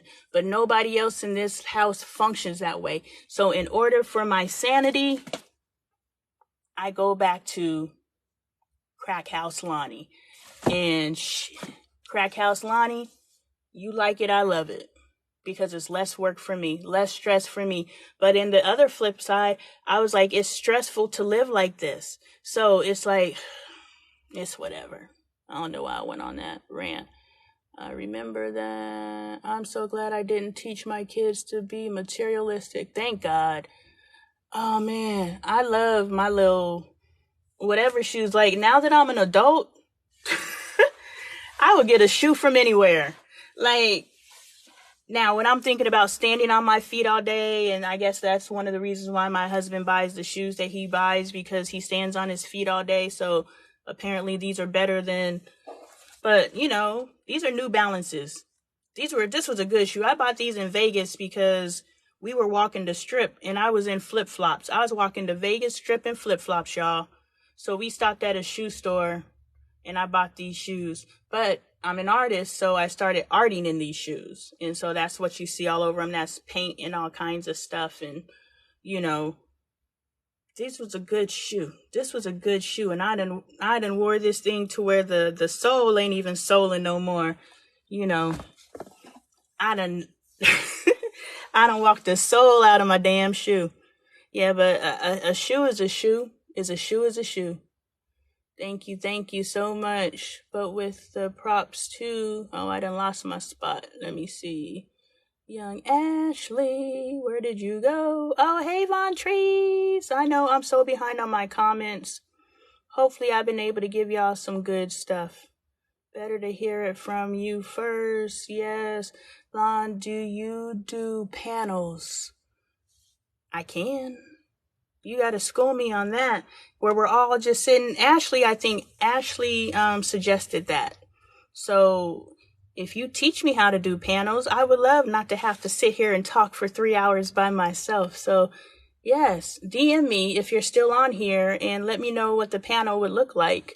But yeah, Ashley has recently spoken to me and another one of our friends and said we could just get out here. But I was just like, hey, if we can incorporate it into the 3 hours of lives I'm already doing, sure. But I don't want to have another live. This already feels like a job. I already have to it is a job. I already have to set my alarm. I got to go work out after this because I tried to wake up at 9 a.m. so I could work out before, but I was like, shit, we sleep until 10:30 to wake my brain up, so yeah, if I can incorporate it into what I already got going on. I just don't know if the audience that I'm building is open to panel discussions. But I mean, our audience is an audience of 3 consistently, so hey, let's vibe. My husband hardly has to speak or raise his voice and he's heard. That's beautiful. That is beautiful. Made it back. So glad you're still alive. Oh, friend, my ass ain't going. It's 1 minute till we're done. And now that I've announced the ending of my live, if that hater is there, they're going to get me blocked and I may not be able to go live anymore. That's what happened last time. Somebody waited until I said my conclusions and reached to hit that power off button and they reported me. People suck. Because I didn't use any hate speech in my last live. I don't use hate speech. I may talk about sensitive subjects, but I never come from a space of exclusion. It's always a place of inclusion. I will say hello. Oh, can I say hi to the little? I'm so sorry. He's out there somewhere, but I will share the love. Of course, he's going to be so excited. It's true I can fight my siblings, but no one else better think about it. It's so funny, the hypocrisy of it all. My sister, I remember I threw a rock when I wasn't in the 3rd grade yet. So whatever age, and I failed the 1st grade. So whatever age you're supposed to be in the 4th grade, that's the age that I was. And I threw, younger. And I threw a rock and I hit somebody and I ran home because I hit somebody in the face with a rock. And I remember, sorry, my lips are dry. I remember my sister led an angry mob to our house. My sister knocked on our door. And my sister was a part of the group that was confronting me. That's the absence of loyalty that I have with my sister. I threw a rock and my sister led the mob to our door to confront me. Now, it held me accountable, but I don't think that's how a sister was supposed to respond. Isn't it ironic? We had that conversation. You'll ignore it from me, but receive it from elsewhere. I promise I got to bring my husband videos or books. And I got to read it or watch it with him. If I send him something, I say, watch this. Or if I give him something, I say, read this. He ain't going to do it. I literally had to sit up in the bed and read Dave Ramsey's A Total Money Makeover with him, even though I had bought the copy for him and sent it to him prior to. But he wasn't reading it. I was like, let's read it together. Let's watch it together. Because you don't want to, what is that? Like, I don't know. I was defaulting to the absence of self-love, but it's gotta be something else. Why don't you want to help yourself? If somebody's giving you a tool to evolve, why don't you want to use it however you use it to evolve yourself? You know what I'm saying? Asking him to talk to his kids isn't saying, hey, sit down and have the conversations with your children the exact same way that I would have these conversations. No, sit down and have this conversation how you would have this conversation. But this conversation is so necessary. Man, I wish that there is a way that I can run my mouth and read your comments at the same time. But if I read your comments, then I would lose my train of thought. And then I would enter in that conversation instead of finishing my thought. And y'all already know I suck at keeping my train of thought anyway, because I want to laugh with you guys at the same time. I have a parent that was raised with deficits, loss, and trauma. It was explained to me. Let's see, understandable. No one taught my mother to be a mother and she had to figure it out on her own. But the fact that she tried to figure it out, that's the thing. We just default into what we know. And I defaulted into a better version of my father. I wasn't a better version. I was my father because Bailey definitely bites her nails down to the quick to this day. Because of the mother that I was. And I used to bite my nails down to the quick until I taught myself and did the mind over matter. And every time I had an urge to bite my nails, I took my nails out of my mouth and I eventually stopped that habit. But it was a manifestation of me dealing in the trauma and existing in the trauma that I existed in. So when I say I became a better version of my dad, no, I just became my daughter's tormentor, but in my way. I didn't torment her the way that my dad tormented me, but it doesn't mean that I didn't torment her. So it's good that your mom tried to figure it out. I just defaulted. And now I'm trying to figure it out. And my daughter's 18, but I have a relationship enough that I didn't run my daughter off, that my daughter didn't say and bounced. You know, she's like, thank God you're waking up. Now can you help me? And I'm like, I surely can. And I can help other people. That's why I'm here Monday through Saturday, 12 p.m. And you guys are welcome to ask me any questions and we can discuss, because I really just get out here. Before I hop in here, I write, some ideas of the things that I've been talking or contemplating in my head, or conversations I've observed and stuff like that. So if there's anything you guys ever want to talk about in these lives, just hop in. Boop, boop, boop. Better yet, because I am always, you don't want to type a question and then I don't get into the comments until 30 minutes later. And then you got to sit through 30 minutes of rambling, even though I feel my ramblings are valuable, but you don't want to sit here and wait. So DM me the day before if there's a question you want me to address, so I could come in addressing your question. But you got to be on time, because I'm going to come in addressing questions. You know what I'm saying? But yeah, let's have these conversations. We've been able to carry on for 3 hours because you'll say something in the comments, I'll read it, and now we're on another route. So it's valuable that we communicate and we have these conversations. And I love that you guys are adding each other and having those conversations. And you guys are receptive. You guys are receptive to each other. That's key. Let it flow to let it grow. The more I demanded my husband, the more he resisted. Exactly. And I just learned that, sis. How come you didn't tell me that before? I just realized, just fall back, Lonnie. I do feel it was important for him to make the shift in our relationship, i.e., these are our handle with care instructions. What did I call it before? Let me see. I like what I changed it to, but I don't think I could find it. Standard of care. It was important for us to start adhering to each other's standard of care instructions, i.e., I love how you love me, but this is how I want to be loved. I believe that was important, but outside of that, like when my husband said, what does my relationship with my kids have to do with you? You're right. It ain't got nothing to do with me. So why am I arguing with you about it? Especially when I know all I got to do is mention it to you. And if it's supposed to happen anyway, it's going to happen whether I argue. So why create contention between us? Why create an issue between us? So I broke the cycle. I recognize it. I'm very proud of myself. I recognize, oh, Lonnie, you're doing the thing. And remember I said, well, I didn't say it, Bashar said it, but I've said it before, that life is cycles. But now I understand after listening to Bashar, life or the universe circles back.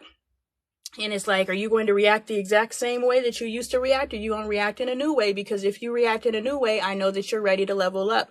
But if you react the exact same way, you're going to get the exact same results. So yesterday I recognized it and I stopped it. And I was like, boom, I see our cycle. I know that you're resistant for the sake of being resistant. I know that we're going to argue, and I know we're going to argue tomorrow, and we're going to argue tomorrow, and we're going to argue and argue and argue and argue until you have a conversation with your kids. Because he's like, all the conversation is going to do, they're going to walk away feeling the exact same way. I was like, why? Who taught them that someone opening up to them and giving them a space to express themselves warrants the reaction of more of the same? Where did they learn that from? For you to sit here and think that your kids will not receive your apology, who taught them not to receive apologies? But he's not ready for that. After my marriage was over, I realized how much work I put in to cover up his lack of effort. Yep, we're fixers. We are fixers, and we will try to, overcompensate in order to make the other person feel comfortable in their absence of XYZ. That's what we do. The kid stage, girl, it's not for the... Oh my God, F these kids. I can't stand it. I cannot stand kids. This kid behavior, it just drives me freaking bananas. And I had to come to terms. I was like, it's not that I don't like my kids. I love my children. I will die for my children. But this kid shit, let's grow the fuck up. Can we level up? Please. Please. That's how my mom was. That's why I will talk, and ask open-ended questions. Yes, that's all we can do. All we can do is open the channel, open the channel and keep the channel open, because they may not be ready, because this is the first time that we're coming to them and saying, you have the freedom of expression. Your entire life you've been told to keep your mouth shut because that is talking back otherwise. Now I'm coming to you and saying you have the freedom of expression, and I'm open to receiving it, and I'm not going to dismiss your feelings. Just like when my friends said they stopped inviting me out because I always said no, our kids stopped talking to us because we dismissed them. There are times when my feelings get hurt and I stopped talking to Drake because I was just like, you're is very dismissive, so I know you're not even listening to me. So don't get mad at me when I pull my phone out and I start recording a video, because these people actually respond to me.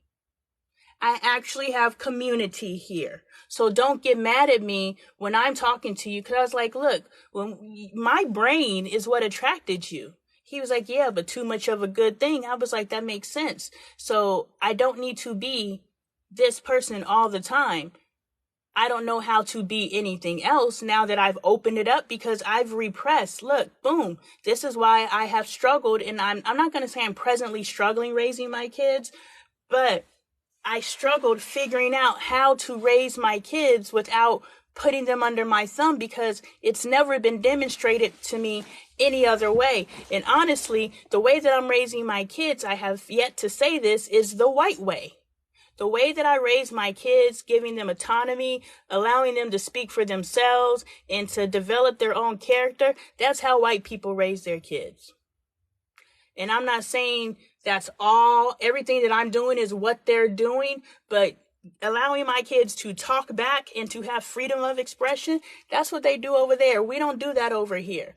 But we should, because how else will our children understand their freedom of expression if they're never allowed to freely express themselves until they turn 18? And they're definitely not circling back to express themselves with us, not the person who has repressed them to the point of they're traumatized. Yeah, they're not going to start trying to talk to us now. But if we keep those channels open, they'll eventually gain that space of trust. As we start talking to them, they'll start gaining that space of trust. Remember our trauma bonding that we have with our friends, or had them in the past, because we need to steer clear of trauma bonding relationships, because those are relationships founded on trauma. Those are not relationships founded on healing said trauma.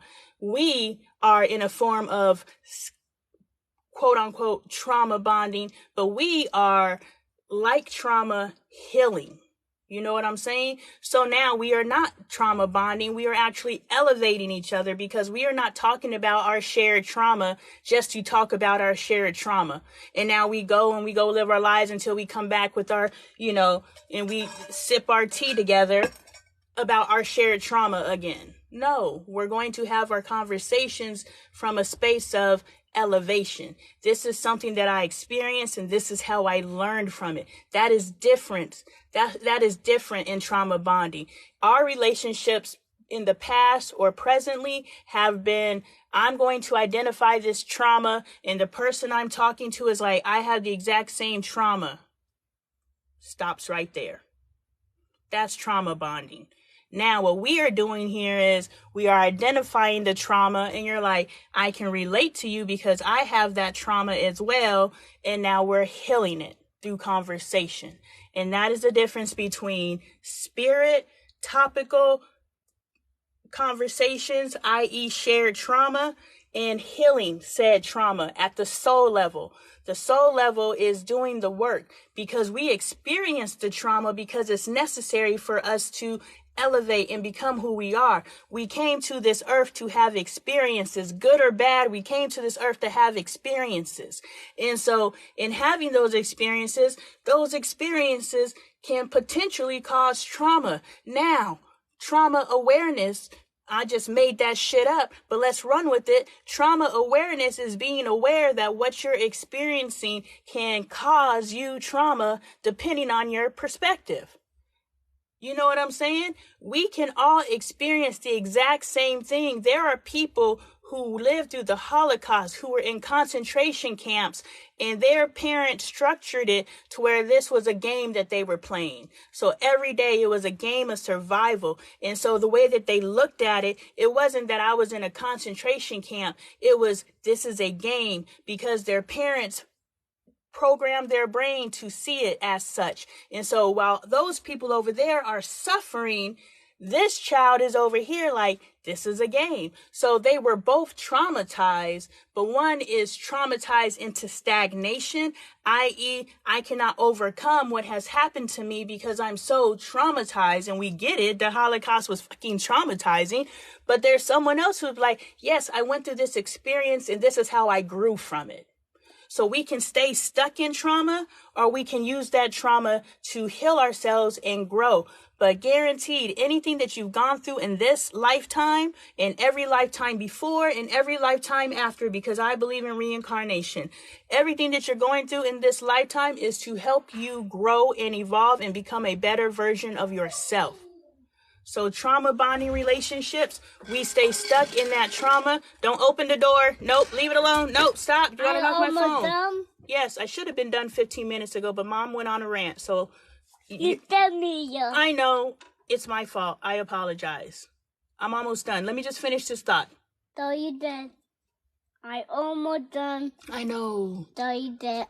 I later. I know. I almost done. So I know. You did me. I didn't trick you. My intentions were there. I apologize. Give Mommy 5 more minutes and I'm done, I promise. Okay? You promise? I am. I'm looking. It's 3:15. At 3:20, I will clear that clock and I will be done. But let me get this off. So we choose our trauma, is what I'm saying. We can stay stuck in trauma, or we can use that trauma to grow. That's how my mom was. And where is the belly? What? The mom is where is the belly? We just have to request. That's how. Okay, boom. We just have to request to join your live multi-guest. If y'all want to get down, let's get down. Let's get down. I am open to all of it. Just let me know in the comments that you want to join, but also something that I have encountered in okay, but something that I have encountered with lives. Okay, Bubba.